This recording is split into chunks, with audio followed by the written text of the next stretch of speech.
Good evening and welcome. My name is Jessim Pais. I work at the Society for Social and Economic Research, Delhi. On behalf of my colleagues at SSCR, I welcome you all to this panel discussion.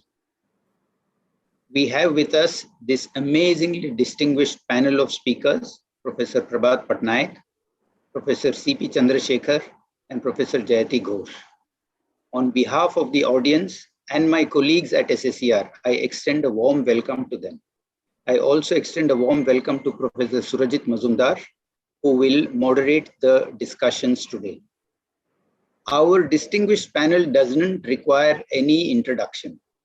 I'm only going to say a few words for the benefit of those some in our audience from other countries and disciplines, and for others who are likely to view these discussions on YouTube later.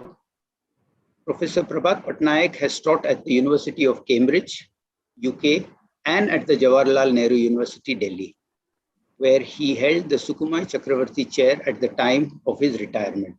He is currently Professor Emeritus.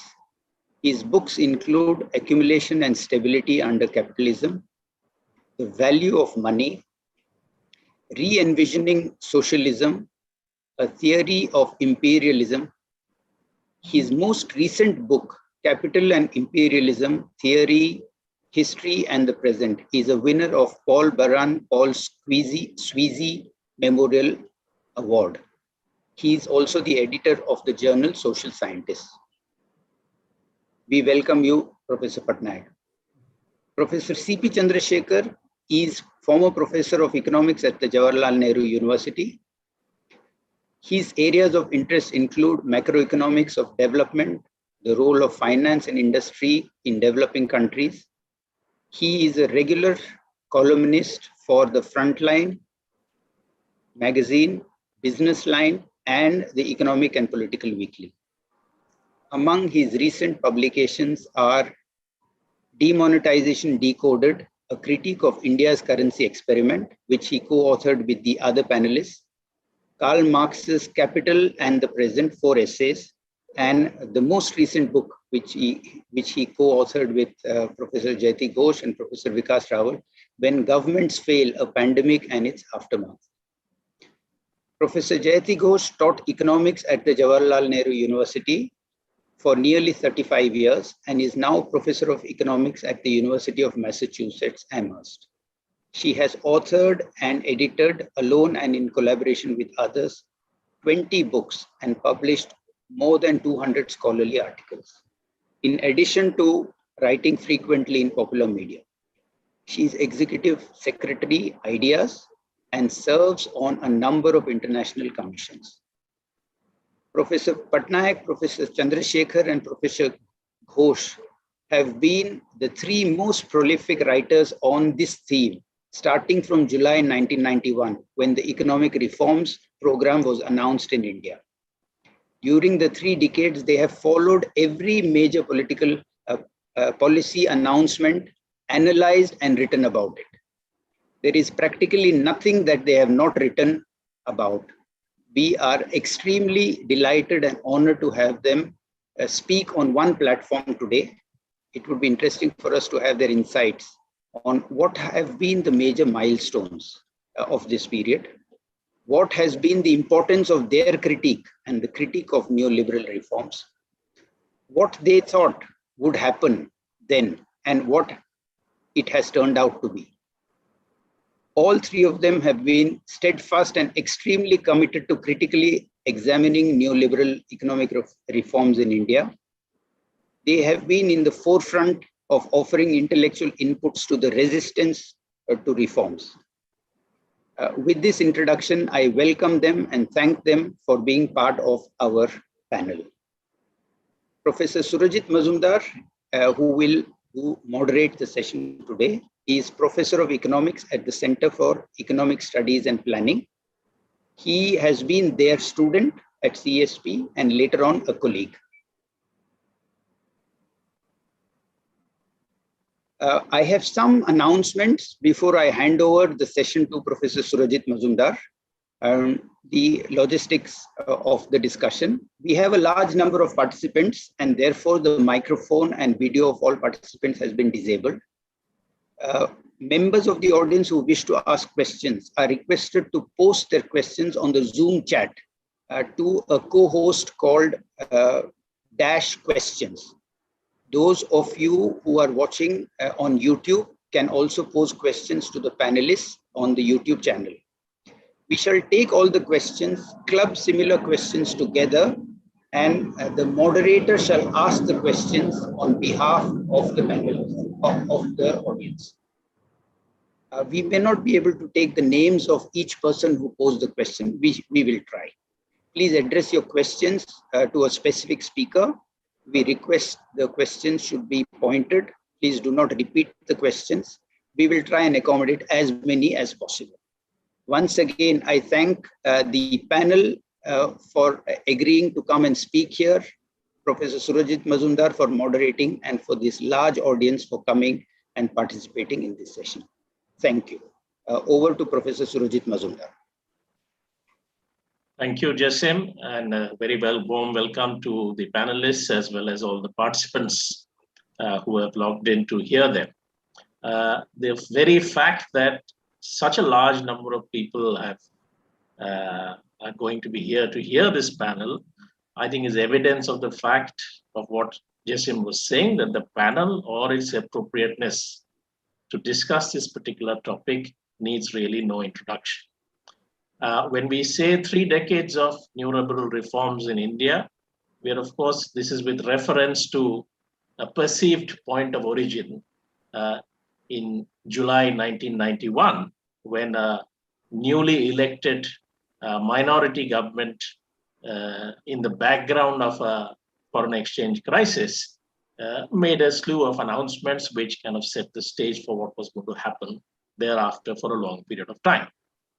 But of course, we know that both the crisis itself, which was its immediate background, as well as the process of shift that crisis triggered, originated before itself, and right through the decade of the 1980s, there was this particular shift that was underway. So really what we are talking about is a period that is almost half the entire period of independent India, with which we'll be discussing today. And perhaps most of the audience and 60% of the Indian population was born in this very period. But our panelists were, through the 80s and of course in 91 itself, involved in formulating the sharpest critique of this particular shift or drift as far as India was concerned. And today they will share with us their thoughts on what they look at that after 3 decades, how they look at this whole period after 3 decades, in what ways has what they anticipated turned out to be the reality, in what way have the developments in these 3 decades surprised them. And I'm sure they will reflect not just on the purely economic dimensions of what has happened in the last 30 years, but what it has meant for the process of social and political development in India, and also share with us their thoughts on what is the likely possibilities of the future when we are now today again in the midst of a crisis, which has an immediate context because of COVID, but which also has a history that precedes this immediate context. So with that, I will now invite Professor Patnaik to begin the discussion. Each of the 3 speakers will take about 20 to 25 minutes, and then of course we will take up the questions. So Professor Patnaik, the floor is yours. Thank you very much, Surajit. And I'd like to thank SSER for giving me this opportunity to be part of this panel consisting of my friends and colleagues, Chandru and Jayati. The questions which have been raised by you as something that we should address are really rather wide-ranging. I'm not sure I'll be competent to really address myself to all these questions, but let me just begin by making a few preliminary comments. On the occasion of the 30th anniversary of the start of the reforms, there has been a tendency on the part of the neoliberal economists in the country to argue that millions had been raised from poverty because of the high growth rate that the reforms introduced. But of course, because of the pandemic, they have been pushed back into into poverty. In other words, the suggestion is that neoliberalism had a tremendously benign effect, but of course, the pandemic has really undone that work in the last few months. A variation of this narrative is to recognize that even before the pandemic, there were problems with the economy that, and that narrative goes as follows, that really neoliberalism had done very well with the people of the country, and millions had been raised from the throes of poverty. But because of the Modi government, we have these measures like demonetization, like the ham-handed way of introducing the GST, which has meant an assault on the people, on the informal sector, and so on, because of which, once more, people have really become impoverished. Now, I believe that both these narratives, or this narrative in whatever particular interpretation you take it, is really a false one. That it is not just that in the last few months or in the last few years, the benign effects of neoliberalism have been completely negated, but rather from the very beginning of neoliberal reforms, if you look at the condition of the people, then you find that there has been an absolute worsening. Now, I know that the proposition I'm putting forward is the one that is not generally accepted, but I would insist upon this proposition for the following reason.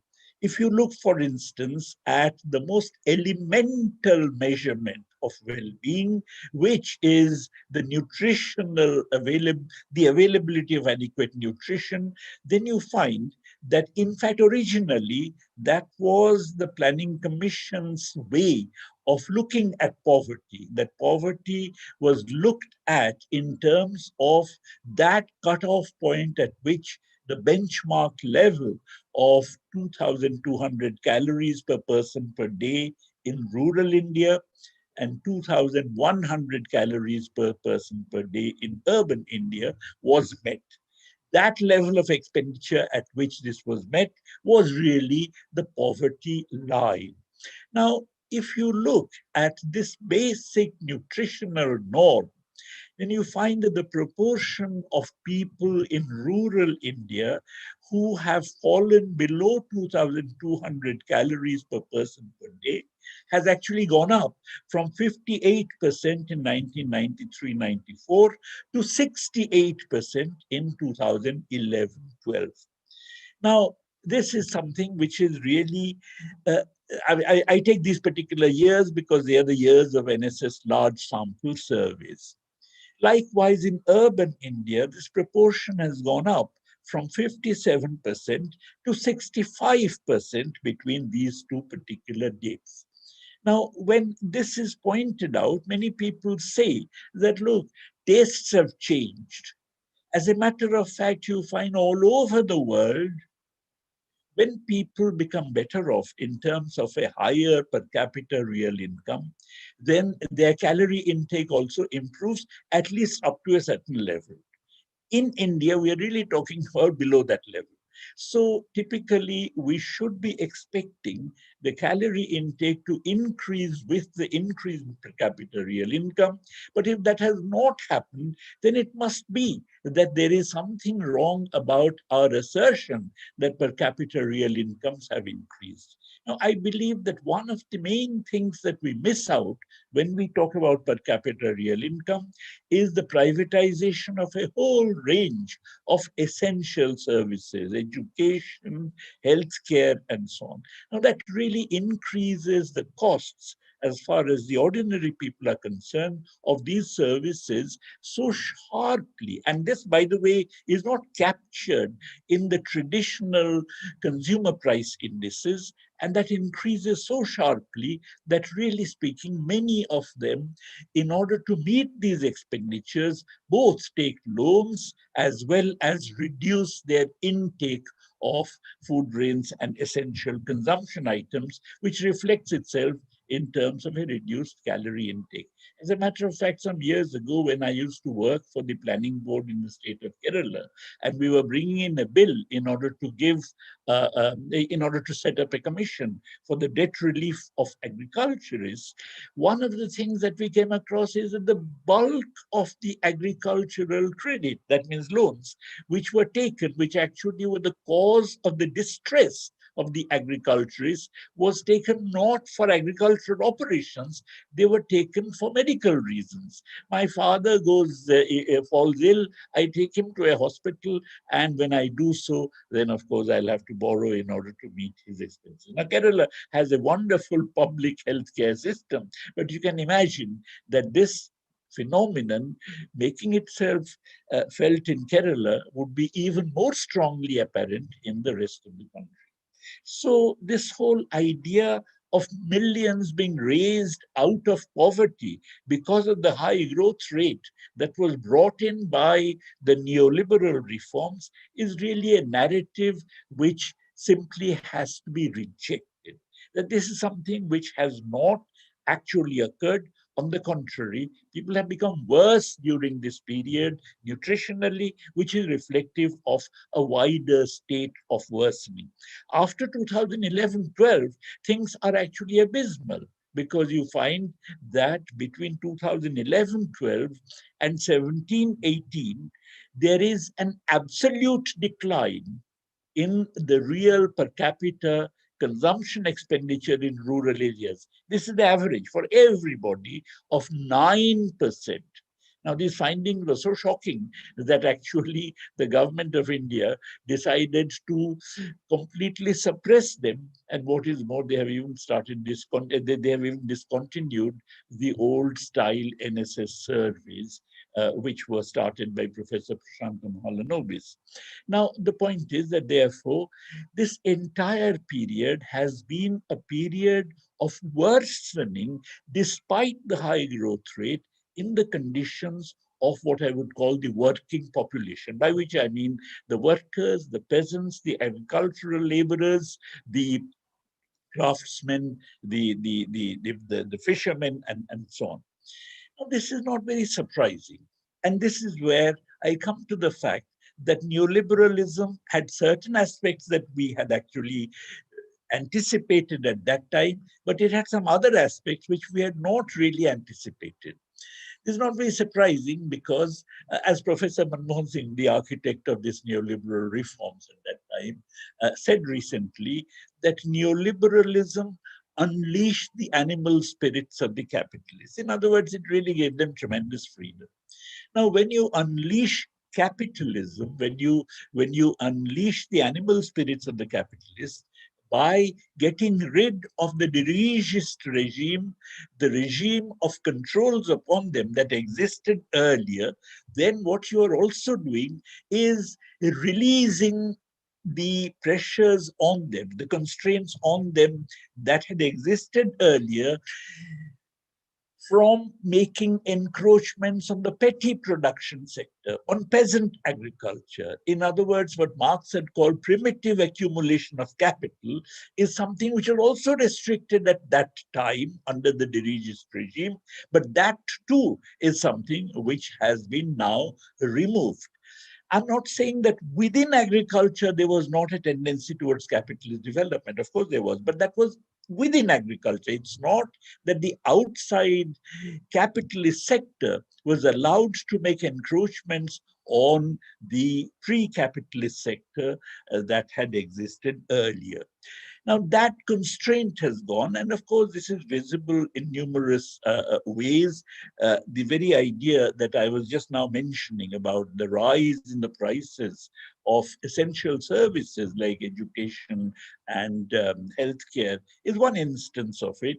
The rise in the costs of inputs for peasant agriculture, including credit, is another instance of it. The taking over of land for industrial projects or real estate projects is a third instance of it. The taking over of tribal land in order to exploit for mineral purposes is another instance of it. The fact that you have the the fiscal resources, the subsidies which agriculture used to get, are in fact no longer being given. There's a reduction in them, which, by the way, is the justification the government advances for raising input prices, is another instance of it, and so on. Now, all these are instances of primitive accumulation of capital, either in the stock form. Taking over land is a stock aspect of primitive accumulation, or in the flow form, which means essentially a decline in the profitability of peasant agriculture. The rise in the debt that the peasantry has got into, which has given rise to 4 lakhs of suicides from 1995, is obviously one visible manifestation of it. The other is the decline in profitability, which has actually resulted in the fact that 15 million peasants, cultivators, are no longer counted as cultivators between the 1991 and 2011 censuses. Either they have become agricultural laborers or they have migrated to the cities in the quest of jobs which don't actually exist, so that they have added to the reserve army of labor, except that I must add that reserve army of labor in India does not take the form of some people being wholly unemployed while other people are wholly employed. It takes the form of a rationing where the same number of jobs are really parceled out among larger and larger number of people. So in that sense, I'm talking about a swelling of the reserve army of labor, which has undoubtedly taken place throughout this neoliberal period. As a matter of fact, it's very difficult to measure unemployment or underemployment because of the existence of disguised unemployment. But those who have done so find that actually the rate of growth of employment, which was in the dirigist period about 2% per annum, has got halved even as the rate of growth of GDP has actually doubled. Now, this is something which brings the rate of growth of employment below even the rate of growth of population and therefore of the workforce. And that being the case, obviously its capacity to further absorb the rural migrants into the cities is simply not there. So the point is that, it's not very surprising that a process of primitive accumulation of capital has actually unleashed, a situation of migration to towns, which the urban developments are not capable of absorbing in the active army of labor. Now, there is a mistaken belief. That belief consists, in my view, in a misreading of history that really, under capitalism, yes, primitive accumulation of capital happens, people get dispossessed, they get impoverished. We know that there was a debate between Eric Hobsbawm and Hartwell about poverty caused by the Industrial Revolution, exactly on this entire question, and that this is something which does happen. But on the other hand, those who get displaced then get absorbed into the proletariat proper. They get absorbed into the active army of labor, as Marx would have put it. But that, I believe, is a complete misunderstanding or a misreading of the historical process. In Europe, those who were displaced by primitive accumulation of capital were not necessarily absorbed into the workforce in the cities, but they actually, large numbers of them, migrated to the New World, the world of temperate white settlement, United States, Canada, Australia, and so on.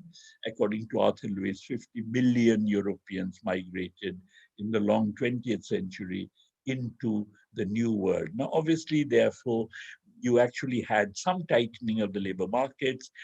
The trade unions could flourish, and of course, you had some improvement in the real wages. But if they had not done so, then you would have had an accentuation of poverty, exactly of the kind that we are witnessing today. And of course, there is no possibility of such large-scale immigration today from India to other regions of the world. Now, this therefore is this process of primitive accumulation is in fact continuing.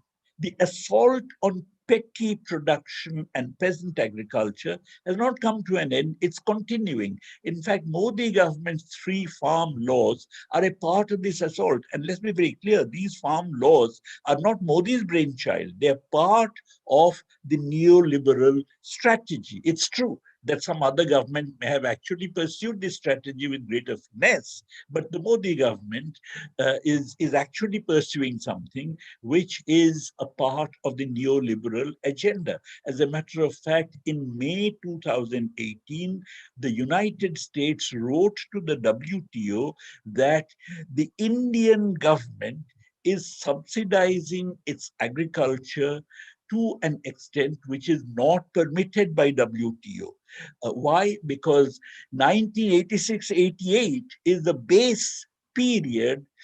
The prices that actually prevailed at that time are the prices which should, that no allowance for inflation, no allowance for exchange rate depreciation. The world prices for crops that prevailed at that time are the prices that are supposed to prevail in future ad infinitum. And if a government is giving a higher assured prices, higher support prices, then that entire difference is to be taken as a subsidy. As a matter of fact, by that criterion, the price of a quintal of wheat in 2013-14, to which the American letter related, should be 235 rupees. Sorry, rice 235 rupees and wheat 354 rupees. As a matter of fact, in 2013-14, the minimum support price of each of these crops was actually at least 1,000 rupees higher than these, which were calculated from that period, on the basis of which the Americans said that India is actually providing excessive subsidies. But the idea was simply not to take into account the rise in cost, not to take into account the depreciation in the exchange rate. And of course, the basic point, therefore, was to get rid of the minimum support price scheme. And this is exactly what the Modi government is doing. So the Modi government is actually fulfilling an agenda which has been imposed through the WTO on all kinds of countries, including India, and is part of the neoliberal agenda. Now, therefore, we find this process of primitive accumulation of capital is continuing. The assault is continuing on petty production, peasant agriculture, and the distress to which they have been pushed is something which cannot result in their getting absorbed into the growing or not so fast growing army of the urban industrial workforce or the urban workforce. But why not? Here I come to the second aspect of the neoliberal strategy, namely because it is a strategy that opens up the economy to free flows of goods and services and free flows of capital, you have a situation where unless you introduce technological come structural change, then you'd find that your domestic producers, in fact, would go under. As a result, there is a tendency towards freeing the process of technological come structural change, which is what we find in India. And that brings about an enormous increase in the rate of growth of productivity. As you know, the rate of growth of employment is just the difference between the GDP growth rate and the average rate of growth of productivity. So if you find that your GDP has increased by 8%, but your rate of growth of productivity is 7%, then your rate of growth of employment is in fact just 1%, which is exactly what it has been.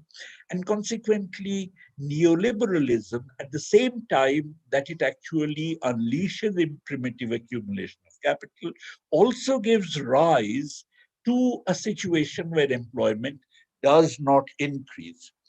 Now, all this we have seen has given rise to an increase in poverty. But things have become even worse because of the crisis to which neoliberalism has entered. Now, this crisis, to my mind, arises because all over the world, in the neoliberal period, there has been an increase in the level of inequality. And that in turn arises because of a rise in the share of economic surplus. You see, if wages are not rising, if the per capita incomes in the countryside are not rising, then effectively you can say that the incomes of the working people are not rising in real terms. In fact, they are declining to the extent that there is decline in profitability of agriculture and overcrowding of the labor market. But at the same time, labor productivity is increasing. And since the surplus per unit of output is nothing else but the labor productivity minus the wages divided by the labor productivity, a rise in labor productivity gives rise to a higher share of surplus, and that gives rise to a tendency towards overproduction because the working people consume a greater proportion of their incomes, in fact, virtually their entire incomes, than the surplus earners. So every shift in income distribution in their favor is something that actually gives rise to a tendency towards overproduction. This tendency towards overproduction is something which cannot be offset through government expenditure. And here I come to the third aspect of neoliberalism, because of the fact that in the neoliberal regime, you have globalized finance being opposed both to a fiscal deficit as well as to taxes on the surplus earners, basically the capitalists. Now, this is something which is quite surprising because the neoliberal regime, therefore, obviously, if the government taxes the workers and spends, then there is no addition to aggregate demand because the workers would have spent what they are paying in the form of taxes anyway. But addition to aggregate demand occurs only if the government either finances its spending through a fiscal deficit, then you're not taxing anybody, or if it finances spending by taxing the capitalists or the surplus earners generally, because then part of the tax revenue comes out of the savings of these fellows who really save a part of their incomes. Now, globalized finance being opposed to taxes and capitalism is understandable, but globalized finance being opposed to a fiscal deficit is really quite surprising, particularly in a situation in which you actually find there a large amount of unutilized capacity and unemployment existing in the economy. This opposition of globalized finance to a fiscal deficit is not new. This opposition has been there all through. Keynes himself had attacked this opposition. This opposition had made itself visible even in 1929 when Keynes on behalf of, or Lloyd George, who was the liberal leader on behalf of Keynes, had put forward a proposal for public works financed by deficit financing. You actually found that there was strong opposition on the part of the British finance capital. Now that finance capital is globalized and you have nation states, what finance capital believes the nation state has to kowtow to. Otherwise, it will leave creating a huge financial crisis for the country, because of which you now find that the capacity of the neoliberal regime to do anything about the crisis is extremely limited. Now, what you also find is that precisely because of this, neoliberalism makes an alliance with neo-fascism. It's not just in our country, all over the world, because that tends to shift the discourse from economic issues, from quotidian issues of life, to a hatred of the other, a hatred of some ethnic minority, religious minority, and so on. And this is something which is financed by monopoly capital, as indeed in the 1930s it was, in order to bring about a discourse shift. This is something which we are finding all over the world. In India, it takes the form of a corporate Hindutva alliance. But there's a big difference between today's neo-fascism and the fascism of the 1930s. And that consists in the fact that in the 1930s, there was a period in which military expenditures by the fascist regime did create employment. In fact, Japan was the first country to come out of the Great Depression. But today, even the neo-fascist regime, precisely because of the reasons I have just mentioned, is incapable of generating any additional employment, of adding to aggregate demand. Therefore, neo-fascism's capacity to overcome the crisis is actually very limited, non-existent, unlike in the 1930s, which is a very dangerous situation, because this implies that recourse to hatred and recourse to repression are the only two means available to neo-fascism in order to retain power. And these are things that I fear we may have to witness in increasing kind of degree in the days to come. Therefore, as we prepare to fight against neo-fascism, we also have to be prepared to see that its capacity to act in any way other than through repression and through growing hatred is something which has shrunk greatly compared to the 1930s. It's a rather somber note on which to end. Thank you very much. Thank you, Professor Patnaik, for your, despite the limitation of time, for a presentation with a very wide sweep. So I'm sure there'll be many questions that people will have to ask you, which we shall take up later.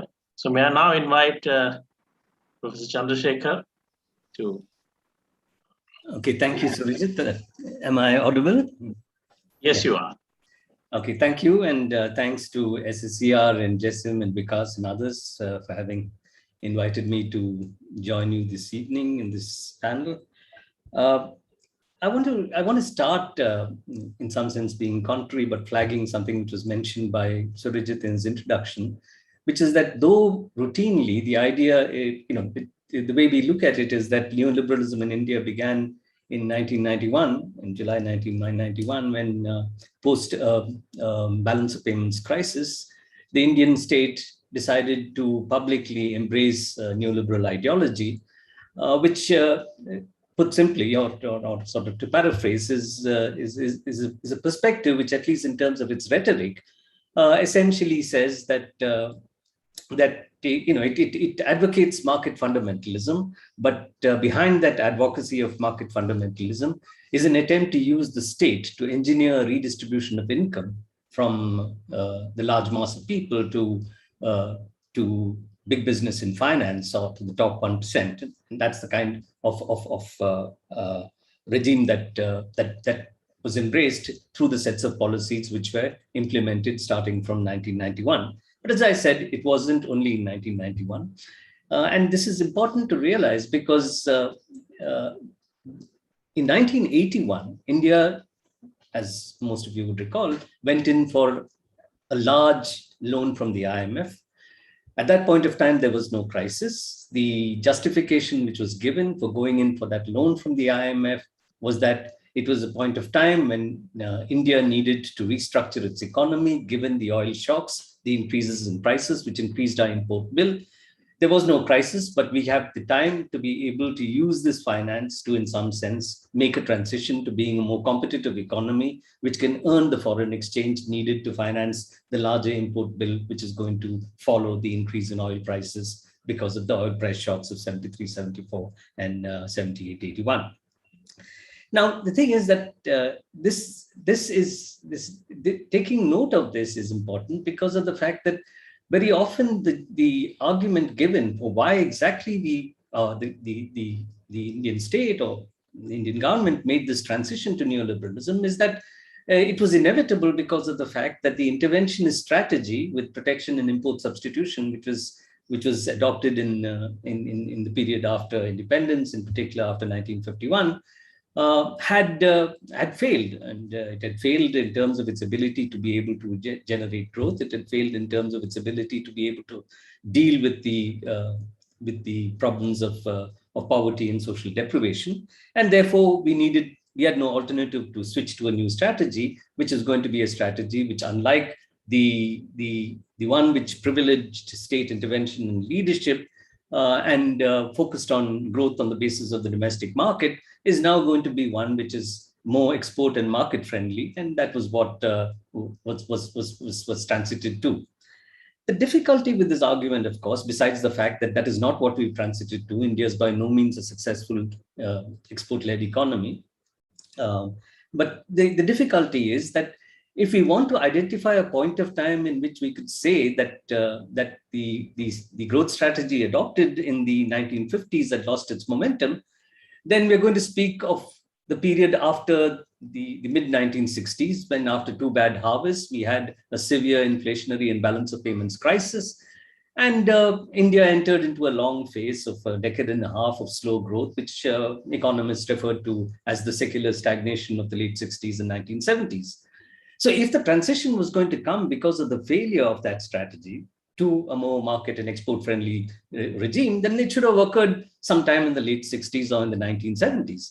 So even if we say that it came in 1981, when India decided to go in for this IMF loan and use that as an opportunity to adopt policies, blaming it on the IMF, which the Indian elite wanted to adopt as part of this transition to a neoliberal regime, then we need to ask ourselves the question: what exactly happened that in 1980s you could make this transition, even if you attributed that transition to be the result of the development impulse which was faced even by Indian capital?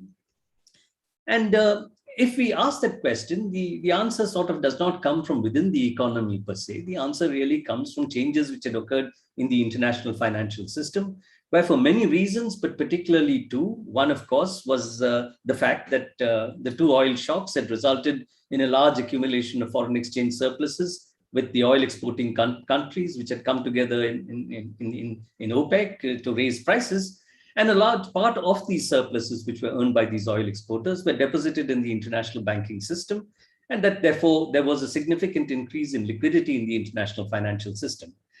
That, of course, added to what was a more fundamental tendency towards an expansion of liquidity, which came about as a result of the fact that despite the fact that the United States was losing by the late 1960s its international competitiveness, it had decided to use the fact that the dollar, which was the dominant currency, was good as gold, and therefore people were willing to hold it, to behave as if it faced no national budget constraint, to sort of use the mint in its backyard to generate dollars which could be spent across the world, which it spent to finance its investment, it spent to ensure its political dominance, it spent in order to police the world, and of course it spent to fight the Vietnam War.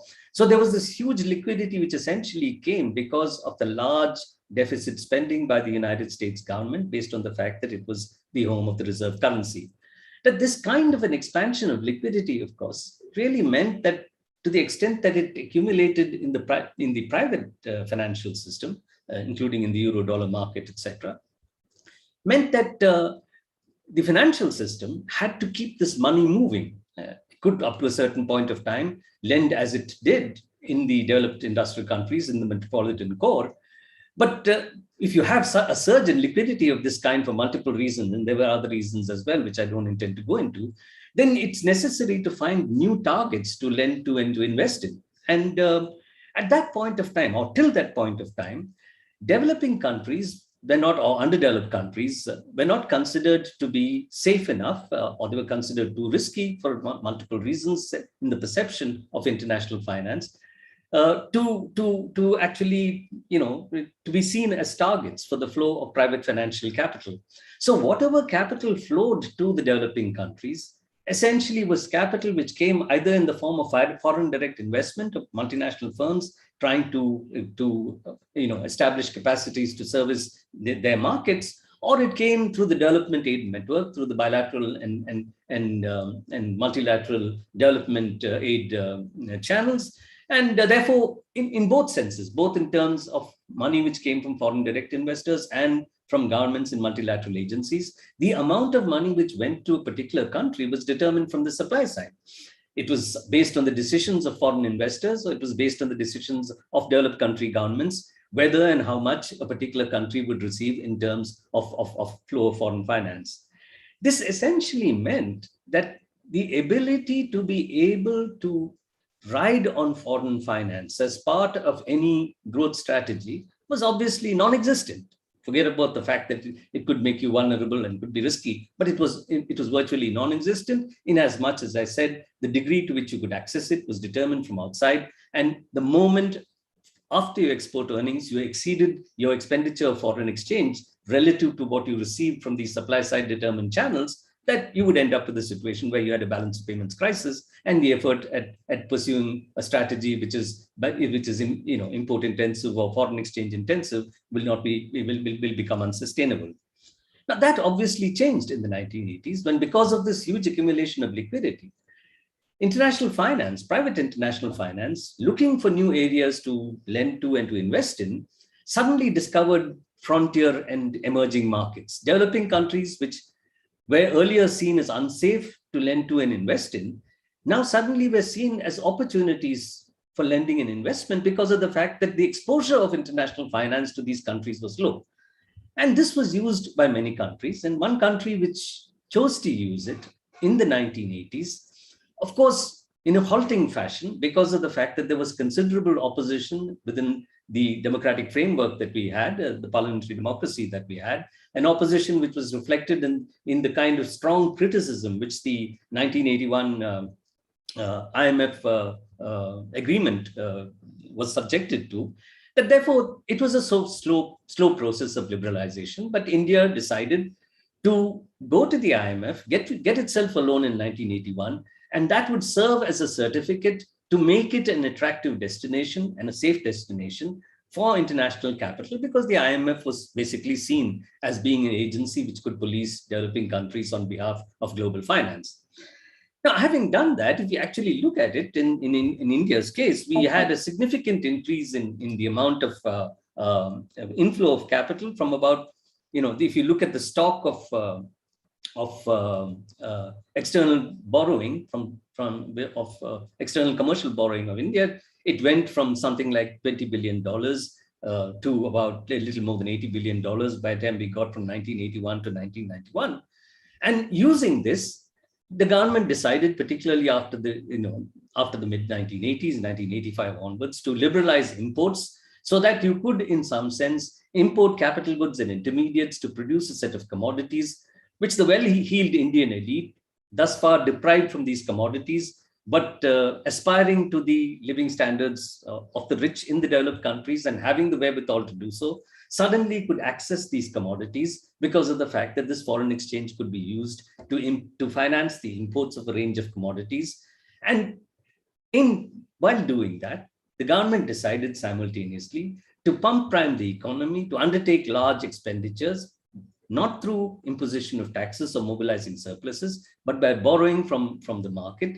So therefore, you had a simultaneous growth of both domestic borrowing and external borrowing. For every rupee borrowed and spent domestically, a few cents was borrowed from abroad to ensure that you could finance your import bill, to keep inflation down by importing commodities for which supply was short.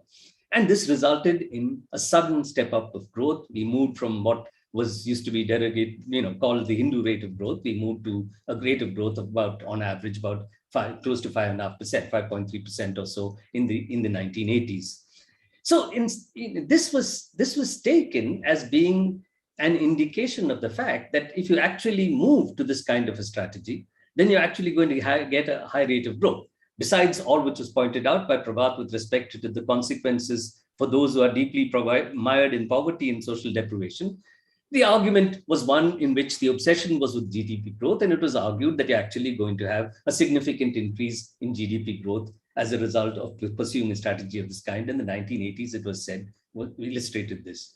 The difficulty, of course, was that this was accompanied by a significant increase in the trade and current account deficits because of the increase in the import bill, not because of oil imports, because at that point of time, we had the benefit of Bombay High. And in fact, the proportion of domestic oil consumption, which was met with imports, came down significantly. But it really came because of the pursuit of this kind of a sort of, embryonic neoliberal strategy.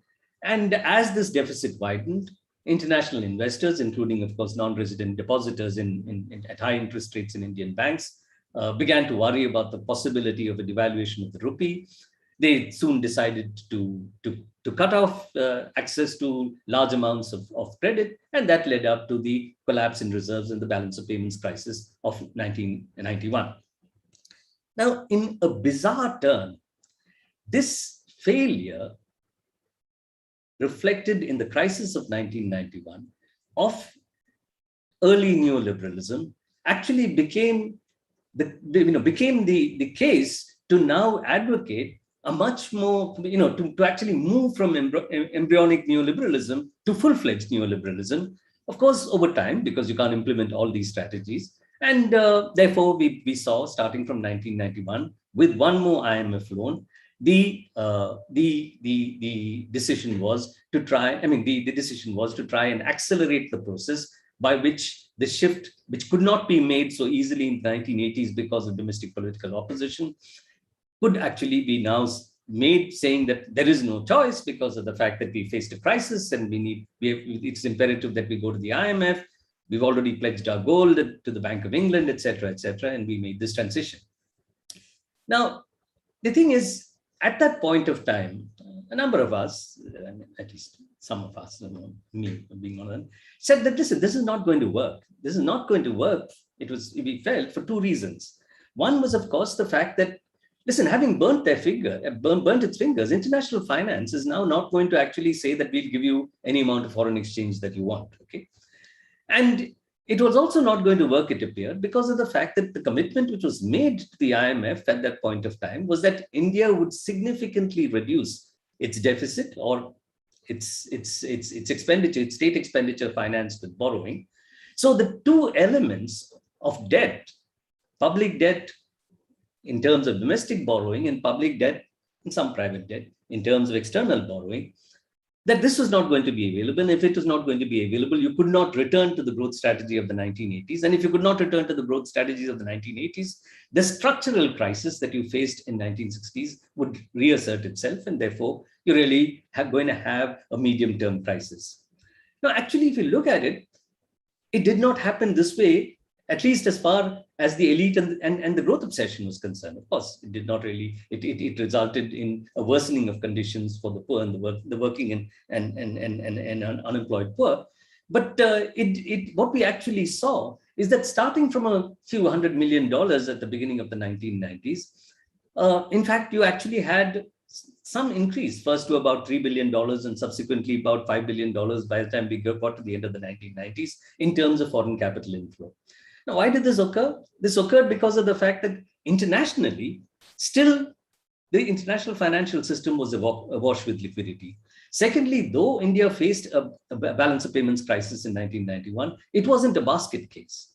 Thirdly, neoliberalism of the 1990s variety, as far as financial liberalization was concerned, had opened up opportunities for flows of non-debt capital into the Indian market.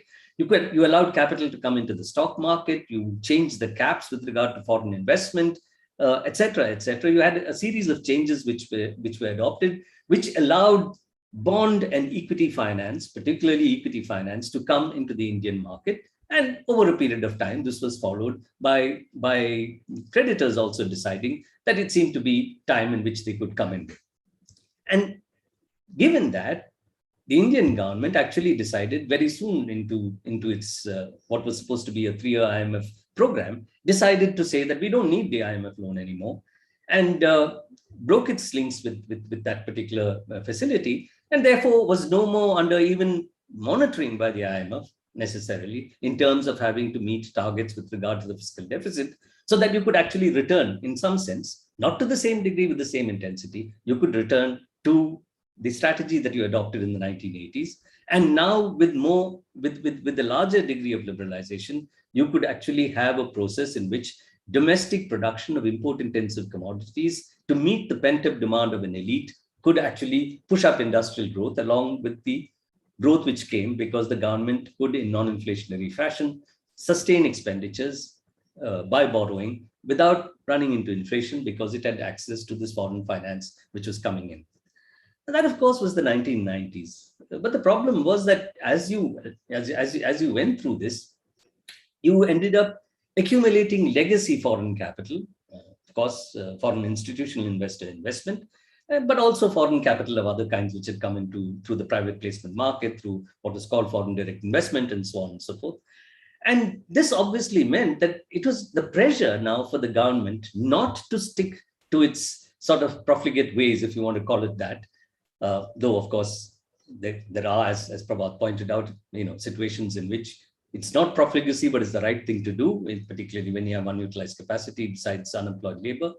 But the pressure now came from international finance. And in 2003, the government decided that it was actually going to tie its own hands and announce the Fiscal Responsibility and Budget Management Act, so that no more could it, in some sense, continue to do the kind of things which it did in the 1980s. But in fact, it actually said that now it's going to get onto a trajectory in which you'd see a significant reduction in debt finance public spending.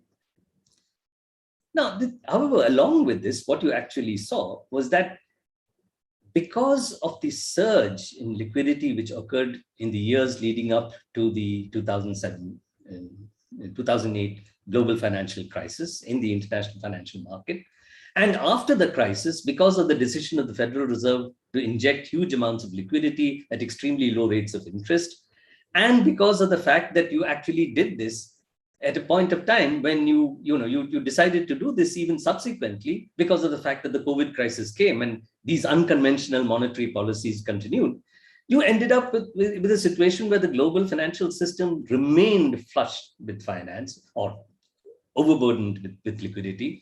Much of it spilled over to emerging markets, came to India, so that in India's case, from talking about $5 billion, we began talking about $10 billion, $15 billion, $40 billion. And now we're really talking about years, most years in which you're talking of anywhere between 60, 70, $80 billion coming in a single year. And you don't even need that kind of capital to finance your current account deficits, despite the massive trade liberalization. But what that capital did was, of course, to actually generate a huge amount of liquidity in the Indian economy, liquidity which resulted in the stock of deposits, for example, in the banking system, rising from about 20% or a little more, 25% or so of GDP to about 70%. And when deposits rise, obviously credit has to rise. And we actually saw a situation in which the credit, the outstanding credit of the commercial banks relative to GDP rose from about 20% to about 60% between 2003 and by the time you got to about 2013-14. This credit actually financed a boom, so that as compared to the 5.5% and a 6.3% rate of growth that you had in the 80s and 90s, you suddenly got onto a trajectory when growth was averaging about 7% in particular years in the 8 to 9% range. And and basically the government and the Indian elite declared India's arrival on the world stage. Of course, we know now that a lot of the corporate investment and the spending which was financed by this credit actually was bad debt. This was not shown initially, but once it got recognized, we saw the amount of bad debt relative to the total advances of the banking system rising from about 5% to about 16%. And that essentially meant that banks were, heading towards potential insolvency. They didn't become insolvent because they were publicly owned banks. And therefore, they were now reticent to continue this process of undertaking large lending, particularly to the corporate sector, to individual corporate firms, individual firms as well as to multiple firms as part of specific corporate groups. And the drying up of that credit obviously has meant that growth began to decelerate well before we had the demonetization, the GST crisis, and of course, more recently, the COVID-induced crisis, which Prabhat was speaking about. We actually began to see that neoliberalism, even in terms of the only agenda it could speak of, it wasn't a success, export success. It actually meant that it had growth, which rode on a credit bubble, which the working people could only observe from below, and which in fact saw them being at the losing end of rising inequality. And we were in essence saying that, listen, we are at the end of a game in which the obsession with GDP also could not be sustained by this strategy. And therefore, talk began, the attention began to shift from the fact that starting from 1300 level in 1991, by the time we got to 2007, the stock index was, in the range of, nearing 10,000. It then rose to 14,000, 20,000. We now know it's at 58,000. And many billionaires were generated as a result of this process. But that only showed the vulnerability and the potential for this system to actually face a collapse, especially if, as happened in the 1980s, the flow of finance to a country which is as vulnerable and doing as poorly as India is begins to dry up. The only problem or the difficulty is that, as always, the fact that we've had the crisis which came because of demonetization, the crisis which came because of the GST and the COVID crisis, that this crisis is actually deeper and is a crisis of neoliberalism itself, is sought to be concealed, partly by diverting attention at the political level as well as in terms of what's happening in the financial sphere. But what we really have is a country which is deeply vulnerable, which is heading towards a deeper crisis. And this is really, as far as the people at large are concerned, is really only proof of the fact that neoliberalism was a toxic gift of global finance to India, and how that is going to pan out in the years to come is to be seen, given the kind of government we have at hand. Thank you. I'll stop. Thank you, Professor Chandrasekhar, for placing India's transition to neoliberalism as well as the record it has produced in a global historical perspective. So now we turn to the final panelist, Professor Jayati Ghosh. Thank you so much, Surajit, and thank you, Jasim, Vikas, and everyone else in SSER for organizing this. Fortunately, I think Prabhat and Chandra have already identified some very important features. So I'm actually going to just focus on a few, what you might call footnotes to this process. But what I want to begin with is the narrative, and it's something that Prabhat mentioned in his thing as well, about the whole narratives about the reform process. There is another very widespread narrative, and what I would say is really intended for the younger participants here, which is that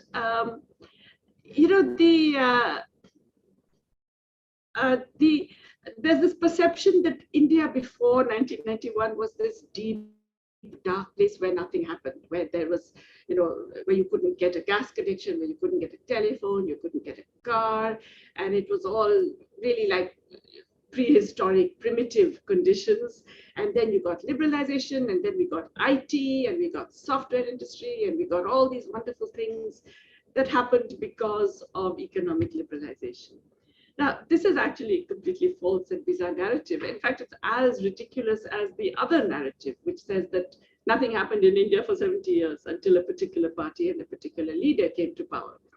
It's funny that the people who reject that second narrative and recognize it to be quite foolish, on the other hand, fall for this other narrative that, there was this complete darkness of the dirigist, state-led, controlled economy where there was no employment, no anything. And then liberalization created all these wonderful opportunities. In fact, many of the so-called the actual success stories that there are of this period were the result of things that could not have been possible without the groundwork laid in the earlier period. So we have to recognize that. And that many, India in 1991 and in the 80s, in fact, as Chandra mentioned, but it was already a semi-industrial, reasonably diversified economy, which was able to get on with certain kinds of newly, new investments in particular areas that would prove to be dynamic, partly because of whatever role the state had played. Now, that doesn't mean it was a great success. That doesn't mean that the Indian development project was wonderful. In fact, far from it, as Prabhat has already mentioned, and as we all know, the Indian development project has been marked by massive failures in terms of the persistence of poverty, the hunger, the continuing hunger among the people, the lack of investment in education, the absence of proper investment in health and in public health in particular, and worst of all, the lack of adequate employment generation. So all of these were major, major problems, and of course, persisting stratification based on caste, which was used by economic processes. But the funny thing is that neoliberalism didn't actually get rid of any of those problems. If anything, those have been accentuated, have been worsened by the economic reform phase. So in a sense, the problems that existed have got worse. And the idea that, everything was dark before and it was all sunshine and light, at least for a while, because of the opening up of the economy, the deregulation, and so on, that is completely false. Now, what was the purpose of the reform? I think it's already been stated, but explicitly, it's based on the idea that you have to incentivize big capital. And by incentivizing them, you will actually get more investment, which in turn will generate more output economic activity and more employment in the formal sector. That was the stated idea. In addition, opening up will expose domestic producers to import competition, which is very necessary because they've all got spoiled by the tariff regimes and so on. And that this in turn would create a more modern economy. And that was the general idea. And there's this whole presentation of certain sectors as being evidence of the fact that this actually worked, particularly software, biotech, things like that. In fact, as Chandru has mentioned, in the 1990s, when we first opened up, did not generate that much more of real change. There was some increase in the rate of growth, but not really that significant. The big increase comes in the 2000s, that period of boom, essentially between 2002 and 2012, which is the period when India is discovered by global finance. And Chandru has already given you enough detail about that for me not to have to talk about it. But that boom was also the result, not just of the impact of global finance, but also the types of incentivizing of foreign capital. Because this idea that you have to incentivize really means that you have to give them cheap labor, cheap resources, cheap land, cheap nature, cheap minerals to extract, cheap spectrum, cheap everything. And of course, from there, it's a very fine line. When you're incentivizing to that degree, it's a very fine line how you choose whom to incentivize, and therefore allegations of corruption, crony capitalism, the scams, and so on were a kind of inevitable fallout of that strategy. But the purpose of generating all these incentives for foreign capital and domestic large capital was precisely to create this higher investment rates, which in turn would translate into a more diversified economy, moving into more value-added activities. That didn't happen. Higher value-added activity movement of most of the people did not actually happen. That's, I would say, the biggest failure of this strategy in its own terms. Forget about our critiques of it, which also include what it has meant for working people, for farmers, and for women in particular. In its own terms, it failed in terms of economic diversification. There are some successes. I think we should recognize that there were particular sectoral successes because, in fact, deregulation was necessary in certain sectors. I personally believe that, for example, transport equipment, which had been heavily mollycoddled to the point of turning deeply crony in its orientation and stagnant, and civil aviation, these are sectors that were, I believe, ripe for deregulation, and there were benefits in terms of more investment in these sectors, more access for people, and all of that. But the sectors that are often identified as evidence of this major success of the neoliberal strategy are really products of industrial policy rather than of a completely open, free market, liberalized schema. Let's just take three of them, okay? There is the classic example of software. Everybody says, oh, look, the software industry flourished because of neoliberalism, because they were allowed to just do what they want. They were left open and free to invest and so on. This is such a misreading of the success of software. To begin with, of course, the emergence of that software industry was hugely dependent on the existence of a body of skilled professionals who were trained in public institutions, the IITs and other institutions, and therefore were able to venture into these activities. Secondly, the government made a conscious decision to promote software as opposed to hardware, and therefore allowed free import of hardware, basically killed the nascent hardware industry, unlike China, which did not do that, which actually promoted a domestic hardware industry. So the software industry was able to grow because it had access to much, much cheaper hardware that it could use for developing those, for using those skills that were created in public institutions.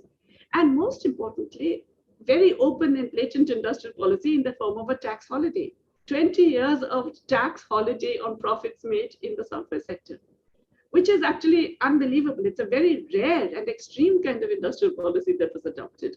Because even when we talk about industrial policy in East Asia and in Korea and so on, you don't get that kind of tax holiday for 2 decades, which obviously enabled it to be much more competitive globally.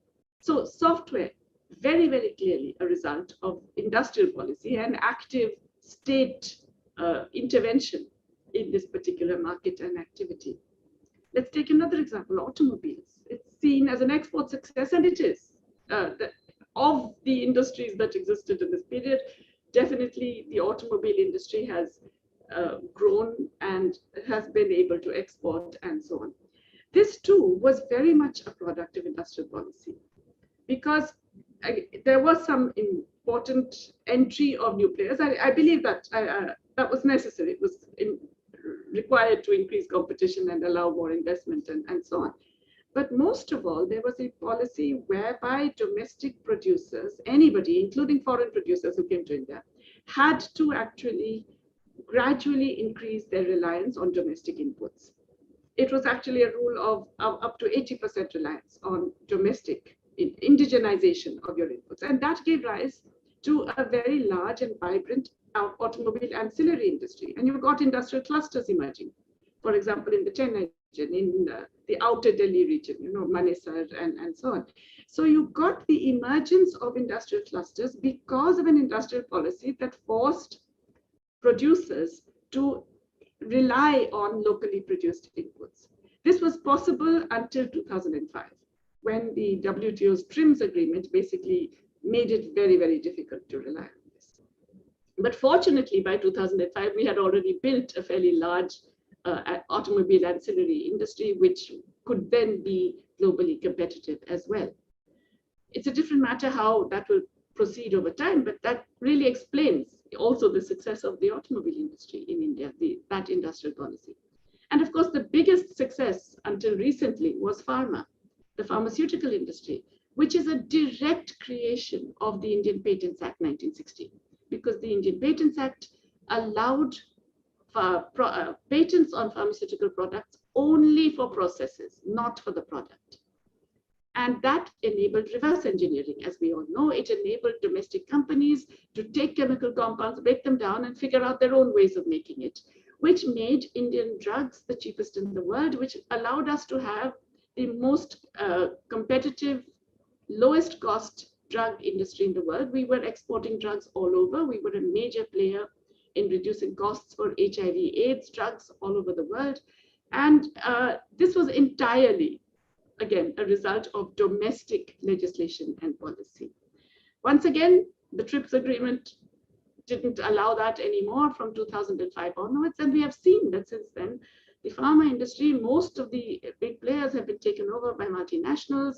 India has actually moved from being a major producer of both types of bulk drugs and formulations to importing bulk drugs. We now import 90% of bulk drugs from China because we allowed our public sector corporations that did this to actually collapse, stagnate, and decline.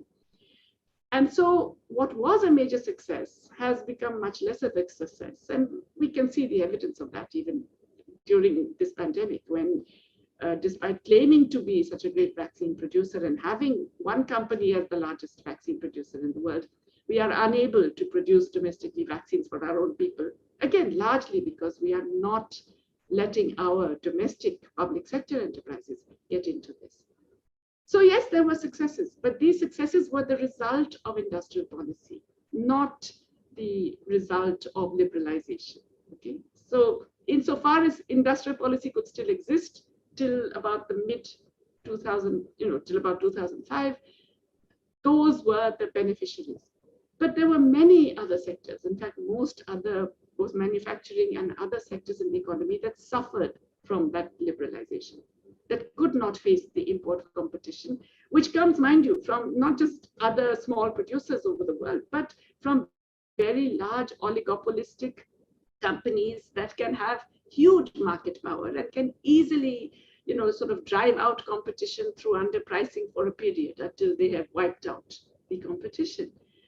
And this has been true in a huge range of manufacturing activities, particularly for micro, small, and medium enterprises. Their survival is a miracle insofar as any survival, and it's really because there are these segmented industries where very poor people access goods made in relatively cheap and poor quality conditions, and they're still able to access those to some extent, which is why some of them survive at all. Otherwise, it's really a miracle.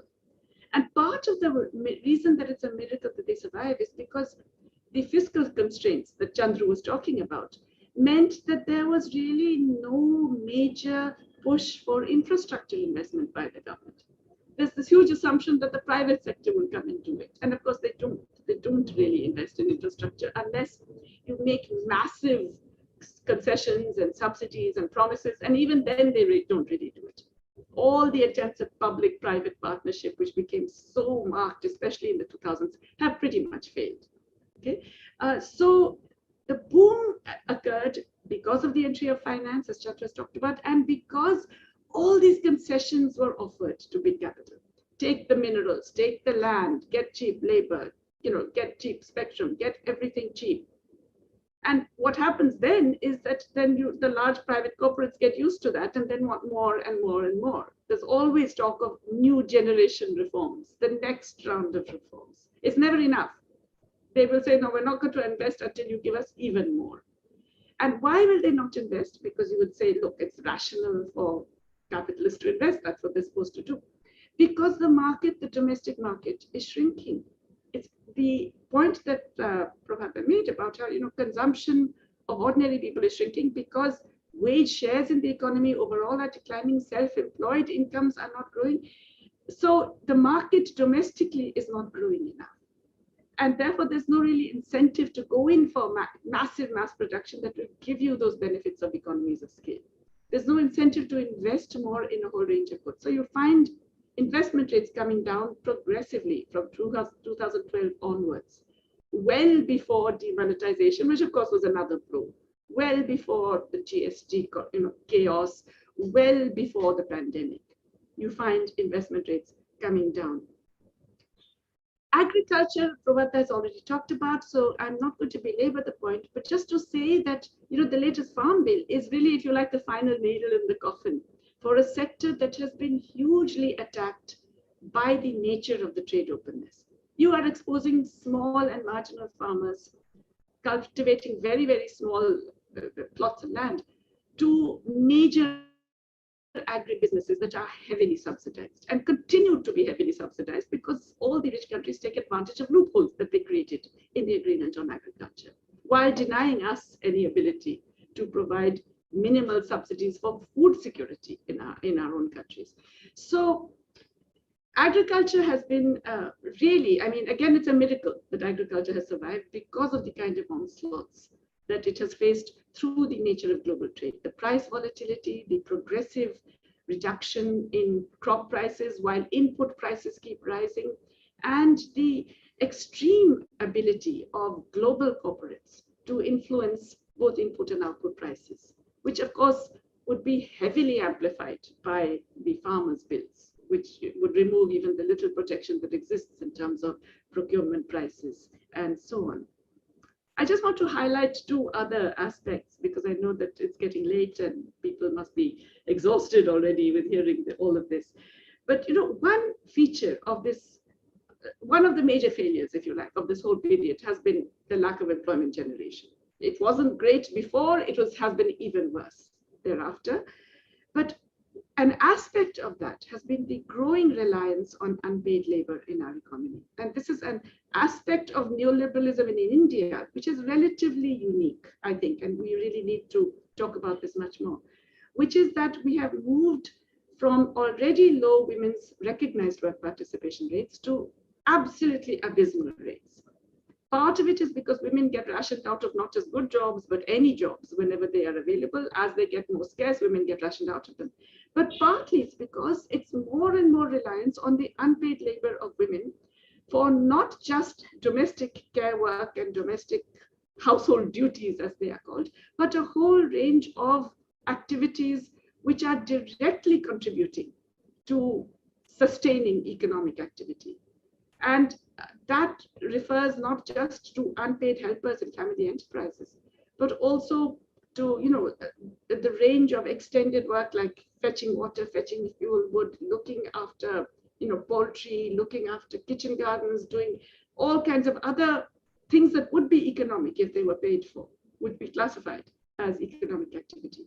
We've had a very, very significant increase in this unpaid labor. So neoliberalism in India has actually relied significantly on the unpaid labor of women. And the other point I just want to raise is about centralization.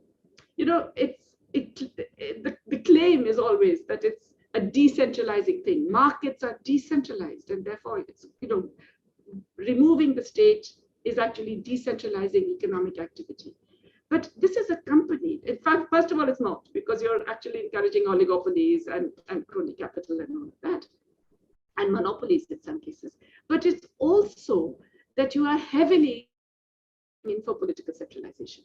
Of course, the Modi government has been outstanding in its effort for political centralization, but it happened well before that. There have been extreme attempts by the government at the center to actually force so-called economic reforms down onto all states, to have one model, whether it is in terms of your urban investment programs or it's anything. State governments are made to conform to the existing pattern in terms of economic institutions, economic processes, and the overall strategy. And that this operates by squeezing them of their resources and by making those resources conditional on behaving in a neoliberal way. That decentralization has really come to a head right now. I mean, the pandemic has exposed it very, very brutally, but it was a process that was also very much part of this basic neoliberal strategy. It's all very depressing. I think all of us are ending with very, very depressing conclusions. So let me try and be a little bit less depressing for my final point, which is that, the thing about these is that they are ultimately, as Prabhat mentioned, they're ultimately self-defeating. Investment rates go down because consumption doesn't rise. You cannot generate employment because you have an open economy where you have to use the latest techniques, which are less labor intensive, more capital using, and so on. And because the nature of all of the kinds of transformations that you're looking for, like in retail and so on, are employment losing. So all of these mean that, basically people are caught in a bind. Now, whether that bind remains written in stone is not up to, well, it's certainly not up to us for sure, but it's not really something which is up to governments. It's ultimately up to people. And one of the interesting things about India is that changes have come in ways that we haven't been looking for, and they've come from directions that we've not been looking in. So yes, this is a resolution that can only come politically, but it's not an impossible resolution. In other words,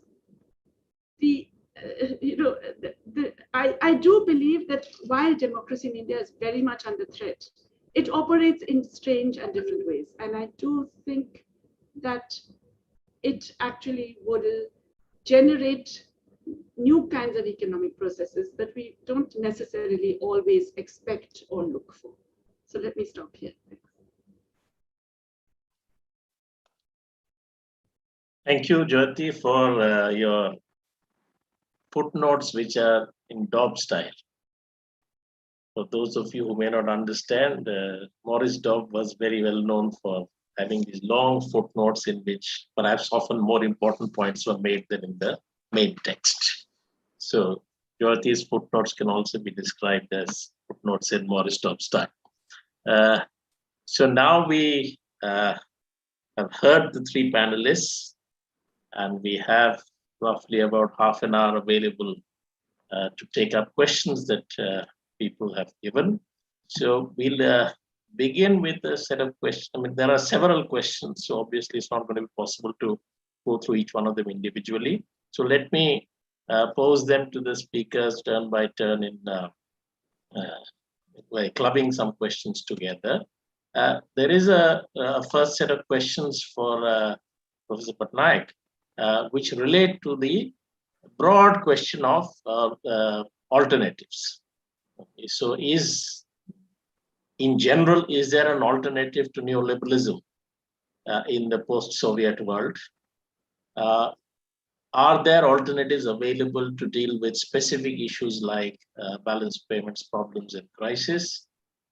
Is it really possible for a country like India, given its position in the world, to resist the pressures coming from the global economy, global finance, international institutions, and really pursue an alternative kind of path? So basically, broadly, the question is that, is it really that even if we don't want it, do we really have any alternative that is available to us? So maybe Professor Patnaik can take this up first, and then further questions I will Thank you very much for the question. The alternatives today are in fact the alternatives which also existed in 1991. Neoliberalism was not inevitable. Neoliberalism was a specific course chosen by the Indian elite to take the economy in a certain direction. And it has taken the economy in a certain direction where the people have got increasingly marginalized. Now that neoliberalism has come to grief, has come to a crisis, once more the question of alternative is being raised, not just in India, all over, including in the United States. What's Joe Biden talking about? Or in Britain and so on. So the question of an alternative to neoliberalism is a question that doesn't only concern us, it concerns everywhere. And I would like to suggest, therefore, that the alternative today, as indeed the alternative in 1991 would have been, first of all, to increase the level of wealth taxation for financing government expenditure.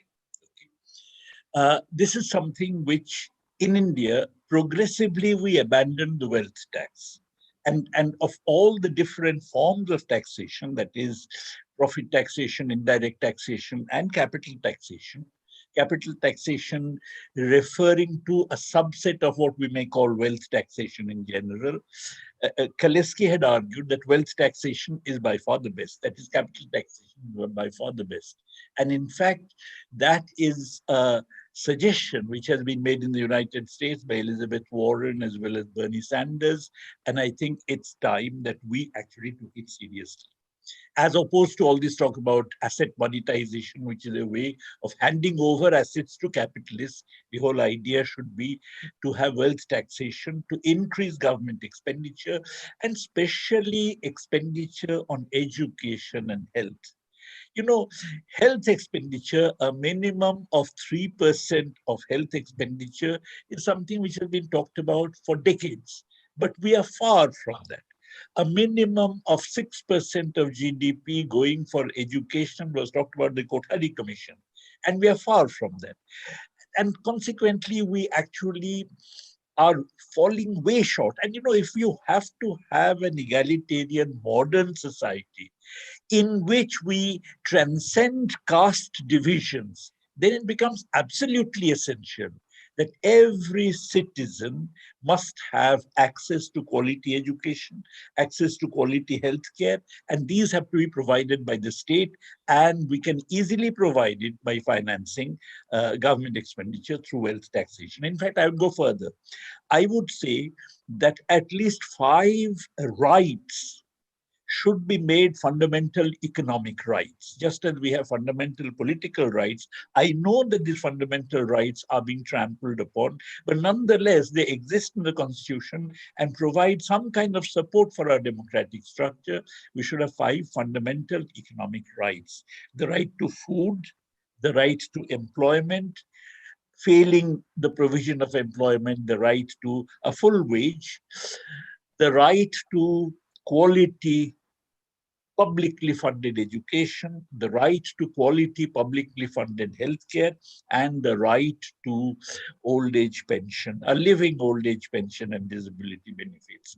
I think these are elementary things. And if we are going to, you know, I mean, societies are not just concerned with GDP growth. What is GDP growth? So, you know, we have this enormous task of bringing a society with millennia of institutionalized inequality to a kind of modern democratic society. And for that, we have to actually institute all these rights and consciously fight to have, you know, I mean, the concept of a citizen which transcends caste divisions, religious divisions, and so on. So you know, that is the alternative that I would like to suggest. There are plenty of resources in the country. The whole idea that we are a poor country, can't afford to do this, that, and the other is, to my mind, a completely false idea.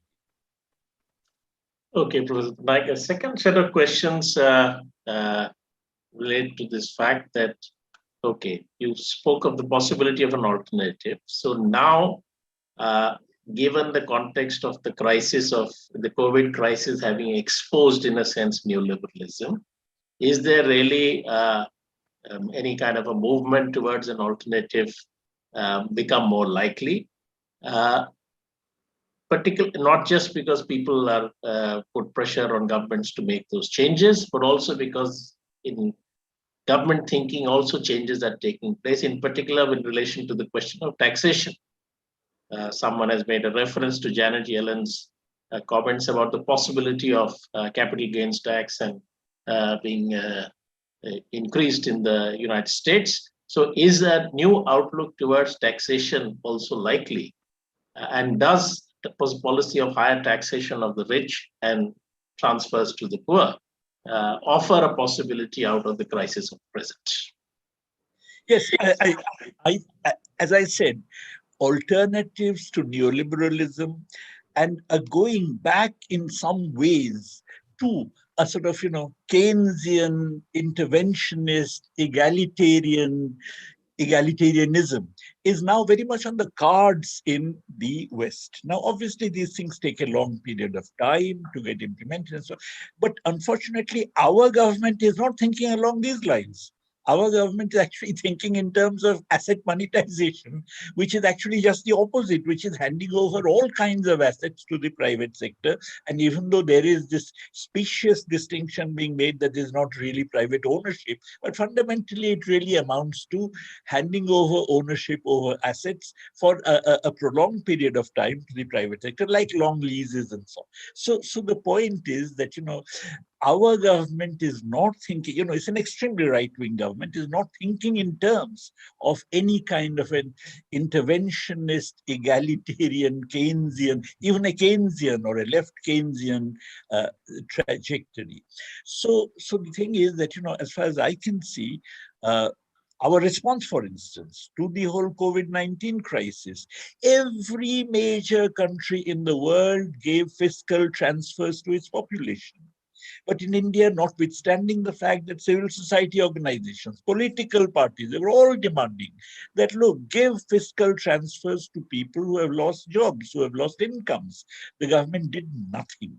So the point is that, that here, as I fear, that, we may actually have a response that is the opposite, namely a greater repression, a greater promotion of hate, and so on. So as against this, one has to actually build up a people's resistance. And obviously, it's not for academic economists like us to do that, but I see that as being essential in our context to get out of the crisis that neoliberalism has caused in our country.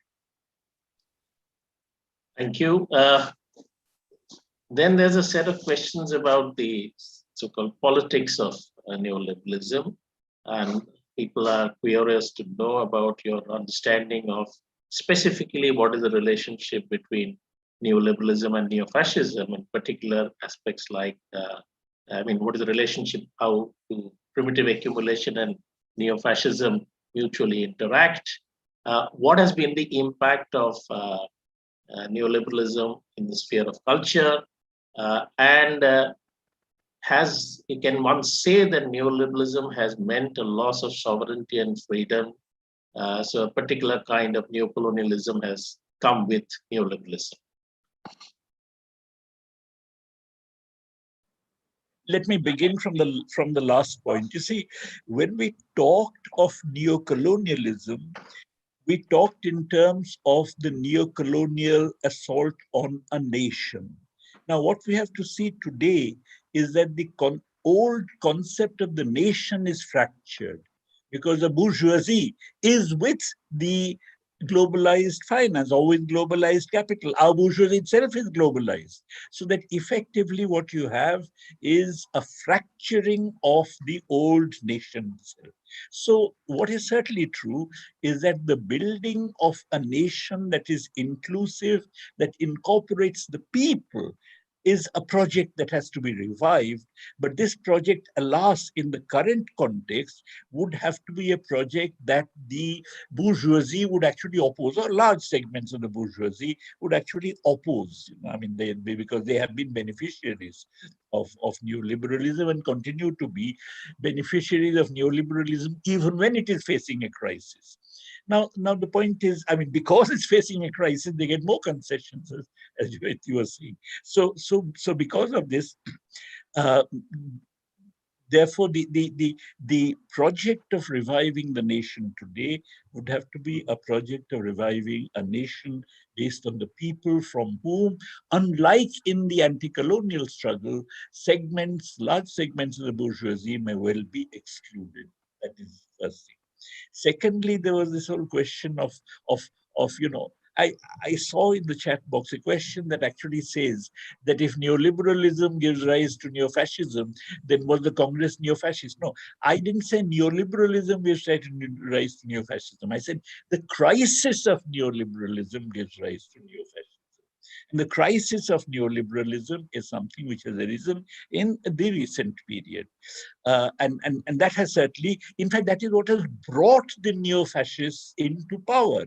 After all, when Modi came to power, the argument was that there is no structural crisis in the economy.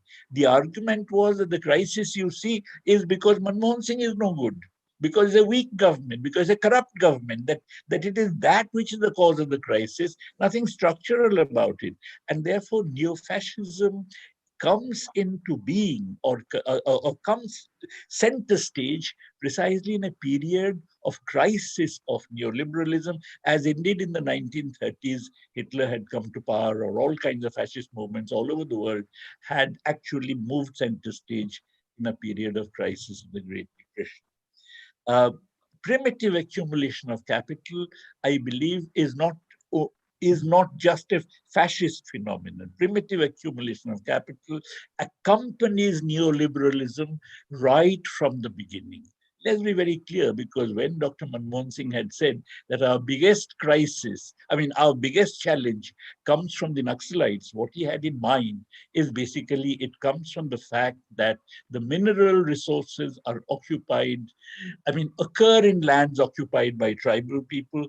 And if you want to use those mineral resources for national development, which basically means for exploitation by multinational corporations and Indian big business, then of course you have to get hold of those resources from the land. And the Naxalites are the ones who actually at the moment are really creating trouble in those regions for the government.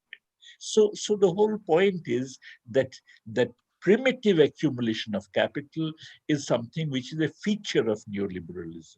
After all, 4 lakh suicides are not something which has only occurred in the Modi period. They actually go back. So primitive accumulation is a feature of neoliberalism. Fascism is a feature of the crisis of neoliberalism. And of course, in the crisis of neoliberalism, it's not, hopefully it is possible to think in terms of a new agenda of the kind I was talking about, which is being thought about even elsewhere, a new agenda in which you would actually get many people on board for the defense of democracy. But the defense of democracy also requires going beyond neoliberalism. It has to be in terms of providing concrete steps to improve the people's living standards, strengthen the concept of citizenship. One of the main things today is the attack on the concept of a citizenship. The division between a Hindu and a Muslim is an attack on the concept of citizenship. So to revive the concept of citizenship, and one way of doing so, as I said, would be in terms of strengthening rights.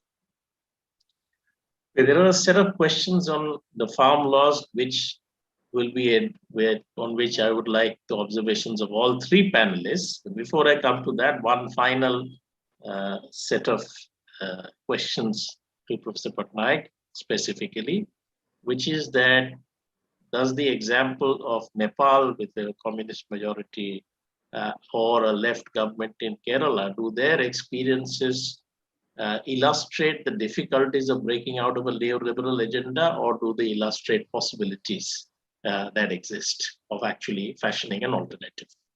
No, when it comes to Kerala, Kerala has had a very different trajectory of development for a very long time. Professor Amartya Sen called it the Kerala model.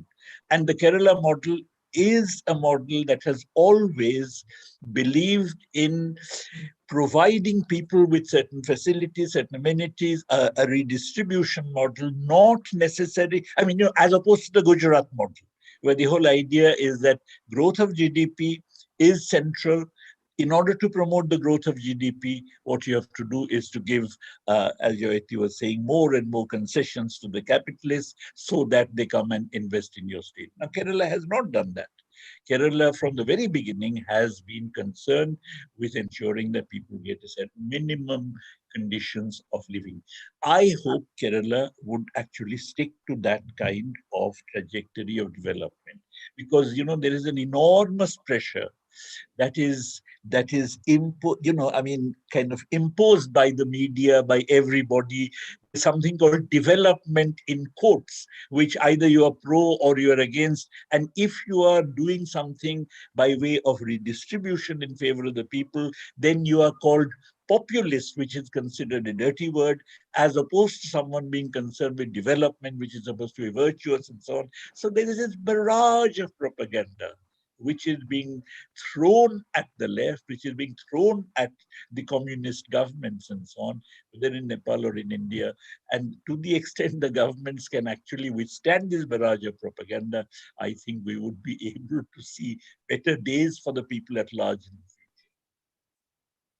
Thank you. So now a set of questions or themes that have come from the questions which are addressed to, on which all 3 panelists would like observations from, which are about the relationship between neoliberalism and the farm laws, What is the connection between them? What is their role in, say, preventing any kind of a resolution of the deadlock that we see with regard to these? And do different kinds of interventions, are different kinds of interventions as far as agriculture are concerned important to dealing with the larger crisis of the Indian economy? So we can begin with Professor Patnaik, and then Professor Chandrasekhar and Professor Jayati Ghosh can respond. No, I would suggest that we ask Chandru and Jayati first, and then I can come in. I've been talking too much. Chandru? Jayati could start because she mentioned the farm laws. I didn't, but okay. Since we're doing Pehle Aap, I will begin because otherwise nobody will. So look, how are the farm laws an expression of neoliberalism? It's very straightforward.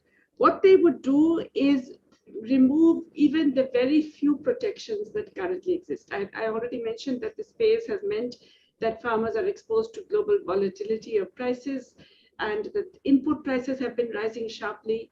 Output prices are no longer dependent on domestic production, but very much on global prices, which tend to be the result of very, very subsidized agribusinesses. The only protections that remained were in the form of procurement prices, which were already problematic because there's a lot of problems with the way procurement is done. It doesn't also reach all the farmers. It doesn't cover all the crops. I mean, there are many, many concerns with that. But at least there were regulated markets to which farmers had access, to which they could take their produce. And there was, at least in some states, the promise of a minimum support price. This is not saying we will do away with the regulated markets. It's simply saying you don't need to have a regulated market. You can have what are called over-the-counter transactions. Anybody can just go and buy from anyone. And of course, what this would mean is that over time, agribusinesses, corporates would come, offer sweetener deals to start with, and then once the market yards have therefore basically declined into nothingness and don't exist anymore, then be able to impose monopolistic kinds of conditions on the farmers. This is something which we know happens. It's not something that is in the abstract of thinking about. US farmers are complaining about this. There's only farmers in several states in the US can only access one particular company because there are two big companies that deal with it, Cargill and Monsanto, and they farmed it out among themselves. In South Africa, in Estonia, in Australia, in so many places, we have seen that this kind of bringing in agribusinesses to replace any kind of public and not providing a public alternative basically exposes farmers to very powerful global oligopsonies that then set the terms for what they produce, how they produce, and what they get for it. It also has extremely damaging environmental consequences, which once again, the farmers' movement seems to be aware of.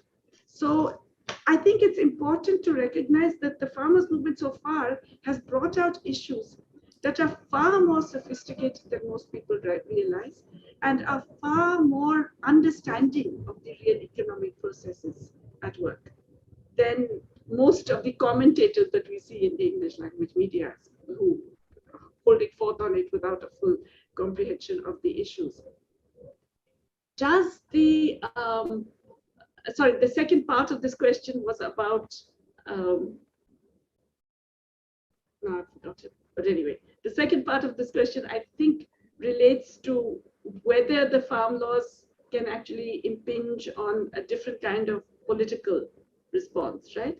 I think that that's absolutely fascinating. What is so inspirational about the way this particular farm struggle has been carried out is that despite all the complexities and internal divisions, there has been a continuous unity in a very complex situation.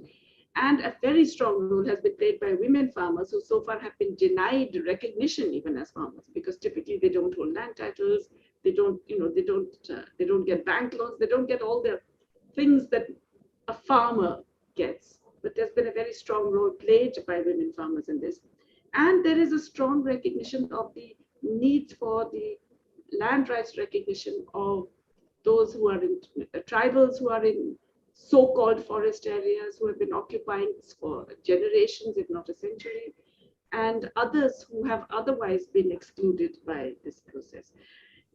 It's the beginning of a chipping away. When we were talking about alternatives, these alternatives don't happen with one big fell swoop. It's not that there's this big explosion or revolution and then everything changes.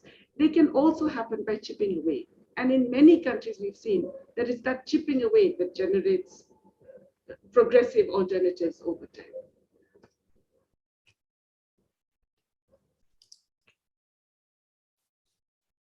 Chandrasekhar? Yeah. I just want to, I think it's important to see that these three laws have been brought together, have been placed and pushed through Parliament together, which is one which is to do with the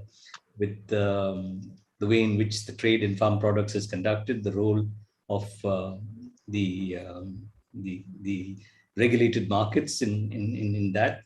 The second, of course, is the whole issue of contract farming and the kind of relationship which agribusiness can have with farmers and how that would be adjudicated. And of course, the third is, in some sense, doing away with any kind of essential commodities management, in terms of allowing stockholding, etc.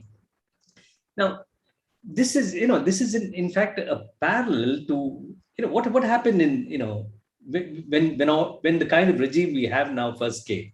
That if we look at the crisis which agriculture faced before the mid-1960s, there are many components of it. One, of course, is the crisis which came because of the fact that the promise of implementing land reforms was never really implemented, of trying to reach land to the tiller at that point of time, attacking land monopoly, etc. That didn't go.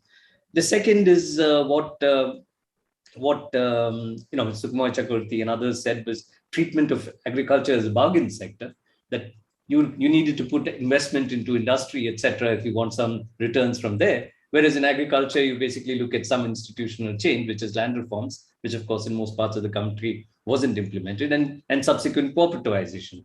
So you don't have to put much money to get things out.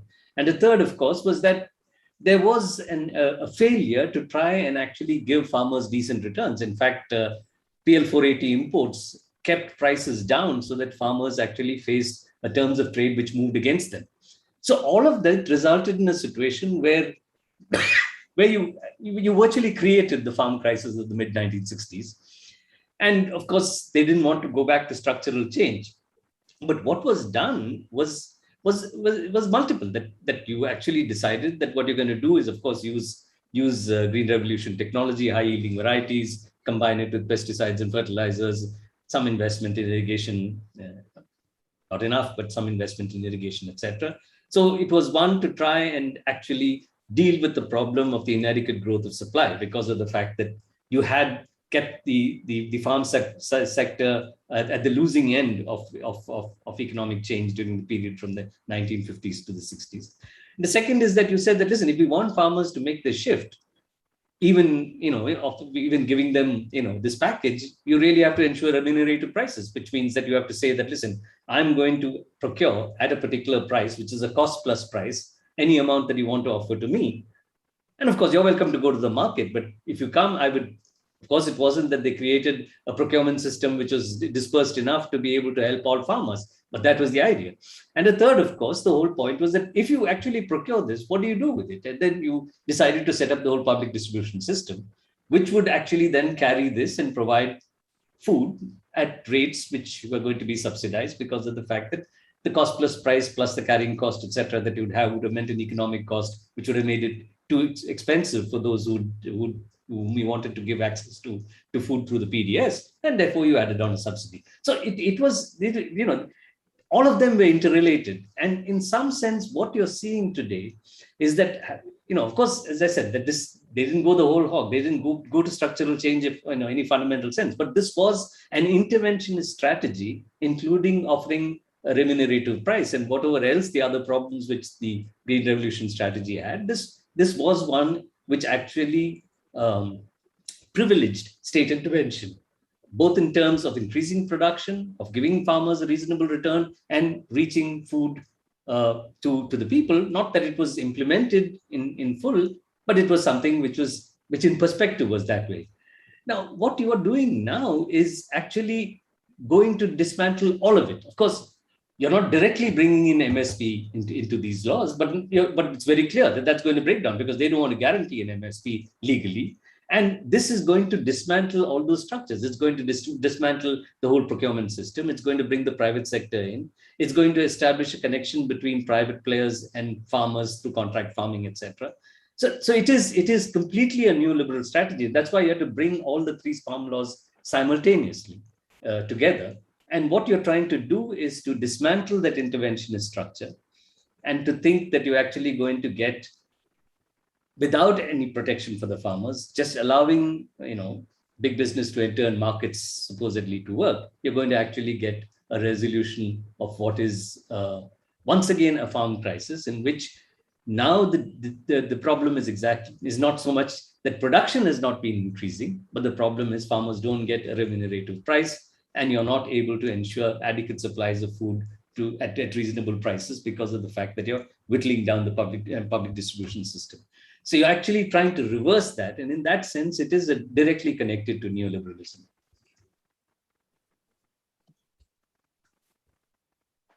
Professor Patnaik, your brief comments. Yeah, I just like to make two comments. One on the farm laws, and the other, there's an interesting question I find in the chat box on cultural capital. I'll just make one comment about it. On the farm laws, Chandru and Jayati have actually stated what I felt at some length. So I very brief.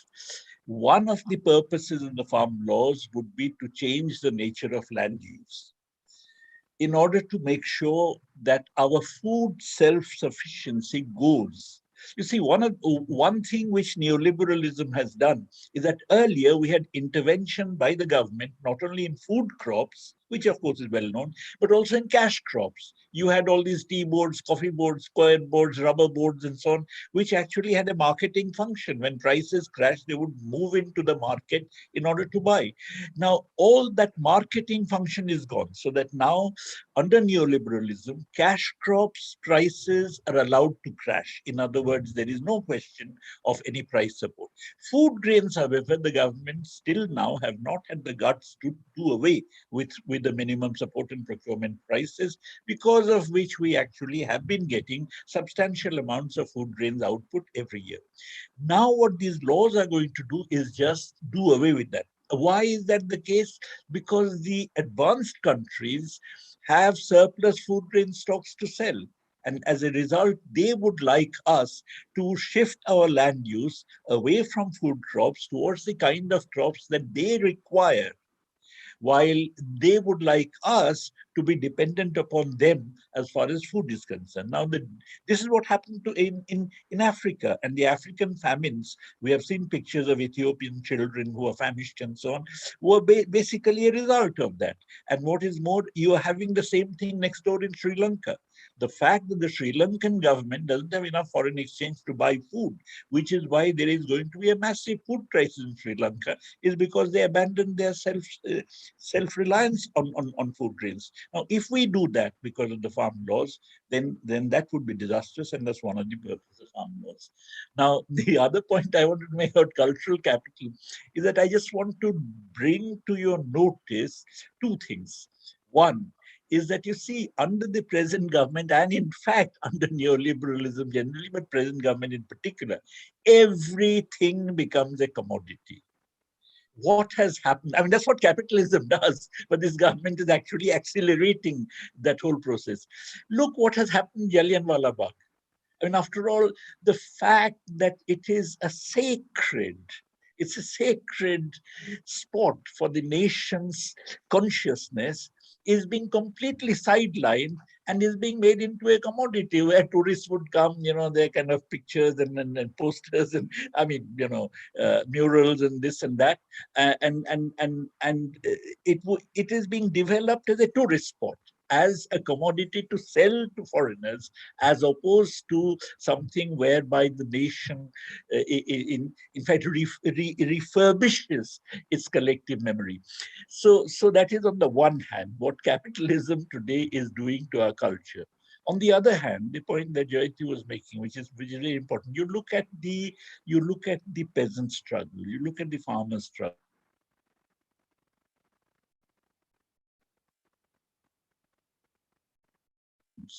But on the other hand, you find that the Dalits have made common cause with the Jats. You find that women are in the forefront, while these farmers are the people who would be really patriarchal. They would be really anti-Dalit. I know when I first joined JNU in the 70s, there was a big struggle in a village called Kanjawala between the Jats and the Dalits. It has been historically a struggle between them. So the struggle is actually bringing about changes in people's attitudes and bringing about slowly a kind of cultural revolution in the minds of people. So I think, really speaking, to preserve our cultural capital, we have to think not of the government, but of the people's struggles. Thank you. Now, two sets of themes for Professor Chandrasekhar to comment on briefly. The first is with regard to the combination of a situation where you have a booming stock market, real economy in crisis, and a banking system which reflects crisis, part of the financial system which reflects crisis. The connections between these and the possibilities of what might see in the future. The second is with primitive accumulation, asset monetization. Is there a difference between asset monetization and privatization? And specifically, someone has asked, does the fact of primitive accumulation in India mean that India is actually a pre-capitalist economy? Well, I suppose on the primitive accumulation, the others can come in too. But on the first question, well, the reason why we have a stock market which is behaving, if you look at the graph of the Sensex over, let's say, a 30-40 year period, a 40-year period, you'd see virtually no activity in the market in terms of the level of the Sensex. And you see a little bit of activity in the 1990s, when, in the 1980s, and then some pickup in activities in the 1990s when the first wave of globalization began. And then after 2003, as I'd said, you move from something like 10,000 to 20,000, from 20,000 to 25,000, 25,000. Of course, now you're at 58,000.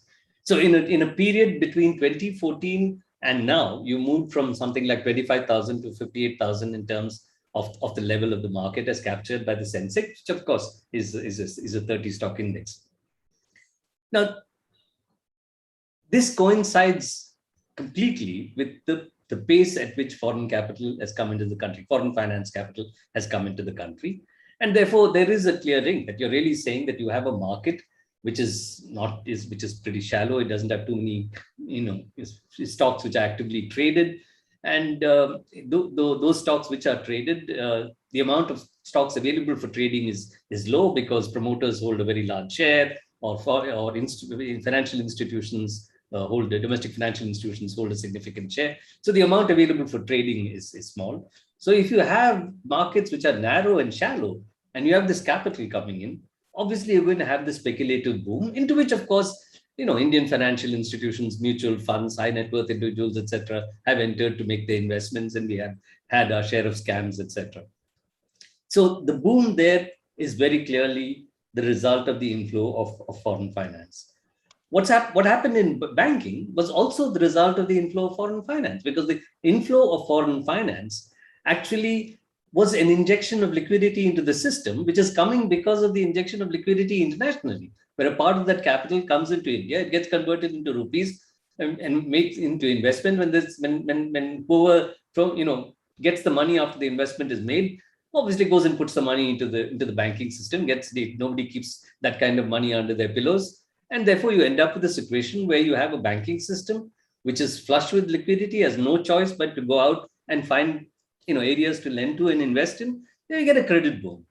And the credit boom was actually because we have a largely publicly owned system, a neoliberal state decides in a situation in which it is unwilling to undertake large expenditures because it's pursuing a policy of austerity, gets the banking system to do the lending for capital intensive investment in the private sector and in PPP projects. And of course, it doesn't work. And you end up with a situation where you have these large non-performing loans. So there's a link there between the flow of finance and what is happening in the banking system. And what the banking system did is what gave you growth. Now, that growth doesn't last because of the fact that the banks are where they are with non-performing assets. But so long as that foreign capital is going to come in, you're going to keep seeing this boom in the market.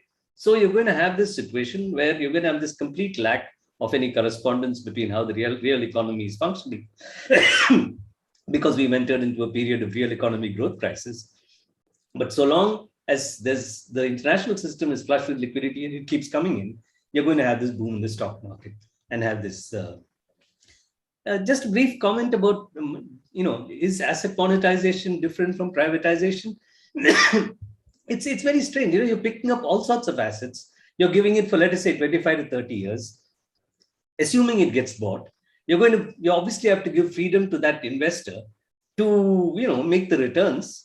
You have to actually make a return which is higher than the return which the government would have got, because otherwise, it's pointless for the government to actually expect, a private investor to come in, unless they think that they're going to get some, because they're going to pay the government the discounted value of what the government expects to have got over these 25, 30 years.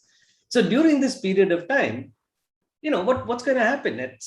Even if initially the private sector invests a little money to renovate these assets, to modernize them, whatever it may be, after, let's say, 10 years, after 15 years, they're not going to put any more money, because at 30 years, their right to returns goes away.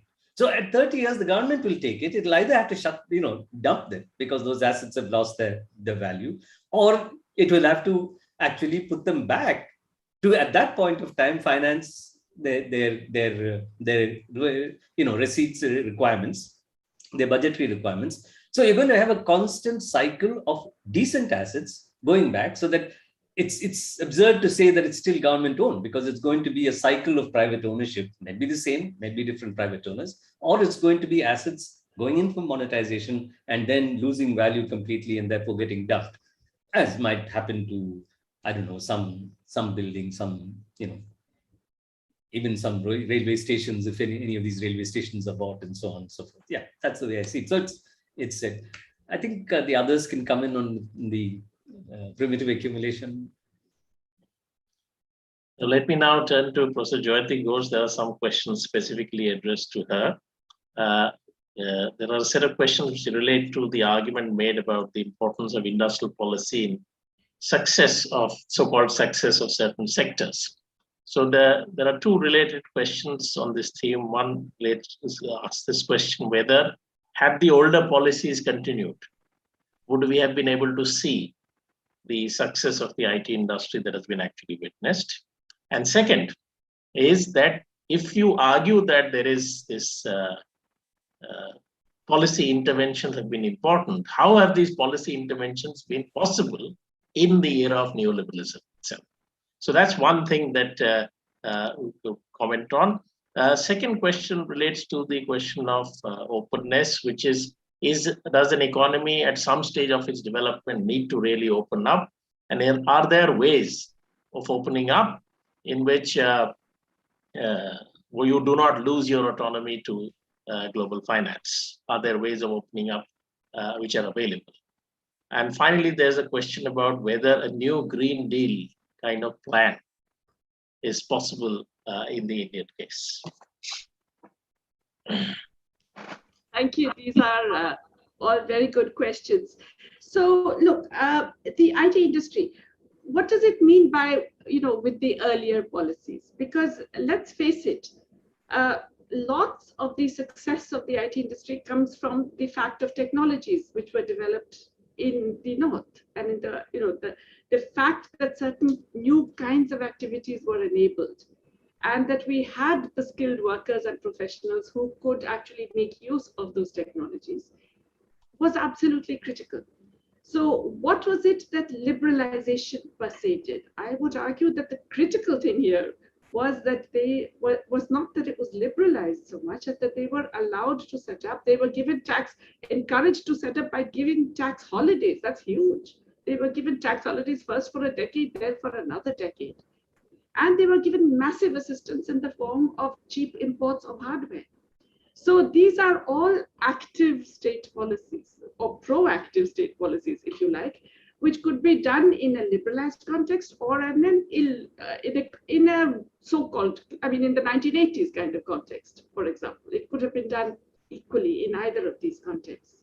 So I'm not quite sure about, I think this whole thing about in the old type of policies falls into that trap of thinking of that binary of, that dark, terrible period before 91 and then the sunshine and light after 91. So I don't buy that.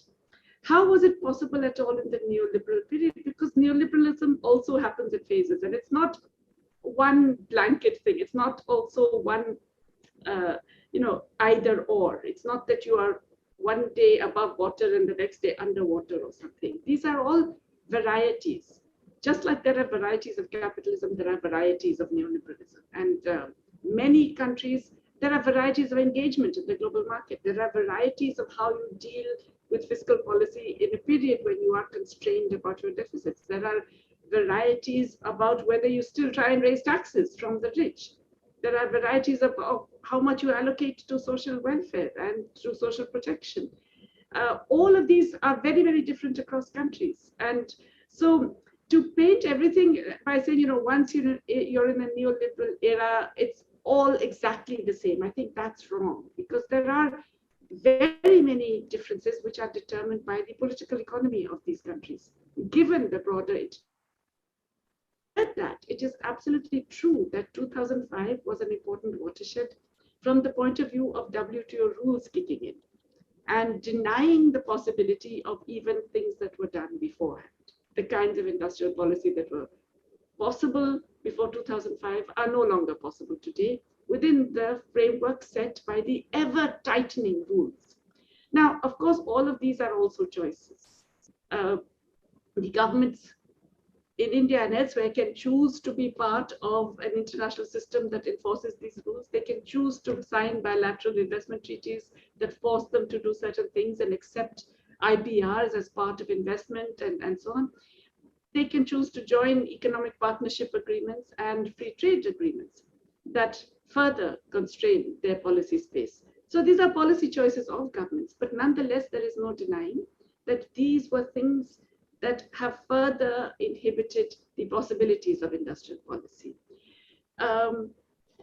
The final question was on a new Green Deal. It's not just possible, it's the only way out. I mean, look, India is slated to be one of the worst affected countries from climate change. They're crying in the north because suddenly they've got floods and they've got forest fires and so on. But India, we are going to have submerged cities across our coastlines. We already have massive desertification. We already have many more floods than usual. We already have extreme weather events that are destroying agriculture. We are, if you like, in the epicenter of climate change. And it's no longer something that is going to happen. It is upon us. Yet we are not investing in adaptation. We have no plans for adaptation at all. We are certainly not investing in mitigation. We're doing the opposite. We're encouraging more coal investments. We are out there giving out more fossil fuel concessions. We are reducing our environmental regulations in the desperate urge to somehow make the economy recover. So all of these are not just bad in the future, they're going to be bad from now, from a couple of years from now onwards. So there is no alternative for survival, for India's survival. If you don't want cities to go under, if you don't want massive, storms and things to just destroy not just your economic activity, but your people and your populations and settlements, you have to go in for dramatic increases in investment for mitigation and adaptation. And the good news is that a lot of that can actually be employment generating. So it's not the case that you have to choose between things that are available for people and things that are not. Now, today, solar technologies have got so much cheaper, and it's possible to do them in such a decentralized way that if a government chose to invest actively in solar technologies, we could actually, within a few years, de-coal ourselves, for example. So it's really a question of political will and a realization that this is really the only alternative available if we are to survive at all, physically survive, in fact, not just socially survive or, as a political entity, but just physically survive. A Green New Deal is absolutely essential. I would argue it has to be multicolored. It has to bring in the purple, the care economy, which we have massively underinvested in over the years. It has to bring in blue, water, because we are really ignoring the destruction of our water resources, the falling down of the water table, the pollution of our surface waters, the destruction of our sea coastlines, and so on, through things like plastic waste and etc. And it has to be red, it has to be egalitarian, it has to bring in the distributive policies that Prabhat was talking about, through fiscal measures, taxation, more spending on essential basic needs and human rights, and through a range of regulatory practices, because the New Deal was also about regulation of capital, of various markets, of capital markets, labor markets, finance. All of those regulatory practices also have to come very much back into play. We have to conclude the program by 9 o'clock, and Jessim has to deliver a vote of thanks, so we don't have too much time. So I'd request Jayati to respond in 2 minutes to 2 questions, and then I'll hand over to Jessim for the concluding part of the program. First is, how has neoliberalism contributed to the problem of female employment and declining work participation of women in India? And number 2, given the power of global finance, the power of big capital in India, and of the middle class all being invested in neoliberalism, and the political weakening of the left in the country, what are the prospects of really any effective resistance and the kind of political change that you were talking about? Wow, okay, in 2 minutes. First question. Okay, brain fag. What was the first question? Just very quickly. Female work participation yeah. and employment. How did neoliberalism do that? It did it in 2 ways. First of all, through an economic strategy that delivered lower employment growth, recognized employment growth than earlier, so that women were progressively rationed out of available jobs. And secondly, by the fiscal austerity and the control of measures that meant that more and more labor had to be performed in unpaid forms within households and communities, which generally fell on women. So that's the first question. What are the possibilities for any alternative when the left is down and it's all terrible and everybody seems to buy into this whole new strategy and so on? I think we have to recognize that the left is more than political parties. It's a broader set of movements and people, and it expresses itself in newer ways. I actually have much more optimism when I see younger people around me. I think really our students have been extraordinary in a lot of the wisdom that they have shown in different phases of a very, very difficult period, certainly in my university, but across India. I think young people in general have shown very remarkable capacity for thinking through things and being very, very courageous in resistance in many areas. I think young women in particular have just been outstanding. And I don't think that it's just a question of self-selection of the people I meet. It's much wider. It's just not recognized by official media and so on. So I think there are lots of people out there, particularly young people and particularly young women, who are going to make progressive change, not necessarily through the avenues that we keep looking at always, but maybe in coalition and combination with a bunch of other forces. And once again, I repeat, in my lifetime, I have seen change come from places and directions that I really didn't expect, and also come very suddenly. Both good and bad changes come very suddenly. So I still remain hopeful. So with apologies to members of the audience that it was not possible to take up every question or to every aspect of every question. We still had a pretty extensive and lengthy discussion. So thank you to all the panelists for the insights they shared with us, as well as for responding to these different questions. With that, let me now hand it over to Jasim for the final act of this program. Thank you, Surajit. What a wonderful and engaging discussion. I'm sorry, due to various constraints, we have to stop this at this moment. Some of us will take time to absorb the insights that we've come up this evening. For this and for the benefit of those who couldn't join us, we will upload this discussion on our YouTube channel. Before we end this meeting, I would like to take this opportunity to thank all those who are responsible for this very interesting discussion. On behalf of the audience and my colleagues at SSCR, I am grateful to Professor Prabhat Patnaik, Professor Chandrasekhar, and Professor Jayati Ghosh for their very critical and informative presentations. I also thank Professor Surajit Mazumdar for taking on the responsibility of moderating the session. We had over 700 participants listening in on Zoom and another 150 on YouTube. We had a number of questions that came in. I would like to thank the SSCR team that worked behind the scenes to put them together. At SSCR, we have a wonderful young team that works behind the scenes. I will quickly mention them. There's Sonia, there's Ambika, Gayatri, Prachi, Pawan, Umesh, Vaishali, Suvidya, and Ankur. I am grateful to them. My two colleagues and friends, Vikas Rawal and Avinash Kumar, helped with the background preparation. I am grateful to them too. With this, we come to the end of this session. Thank you all for participating and have a good evening. Thank you. Thank you. Bye. Good night. Bye.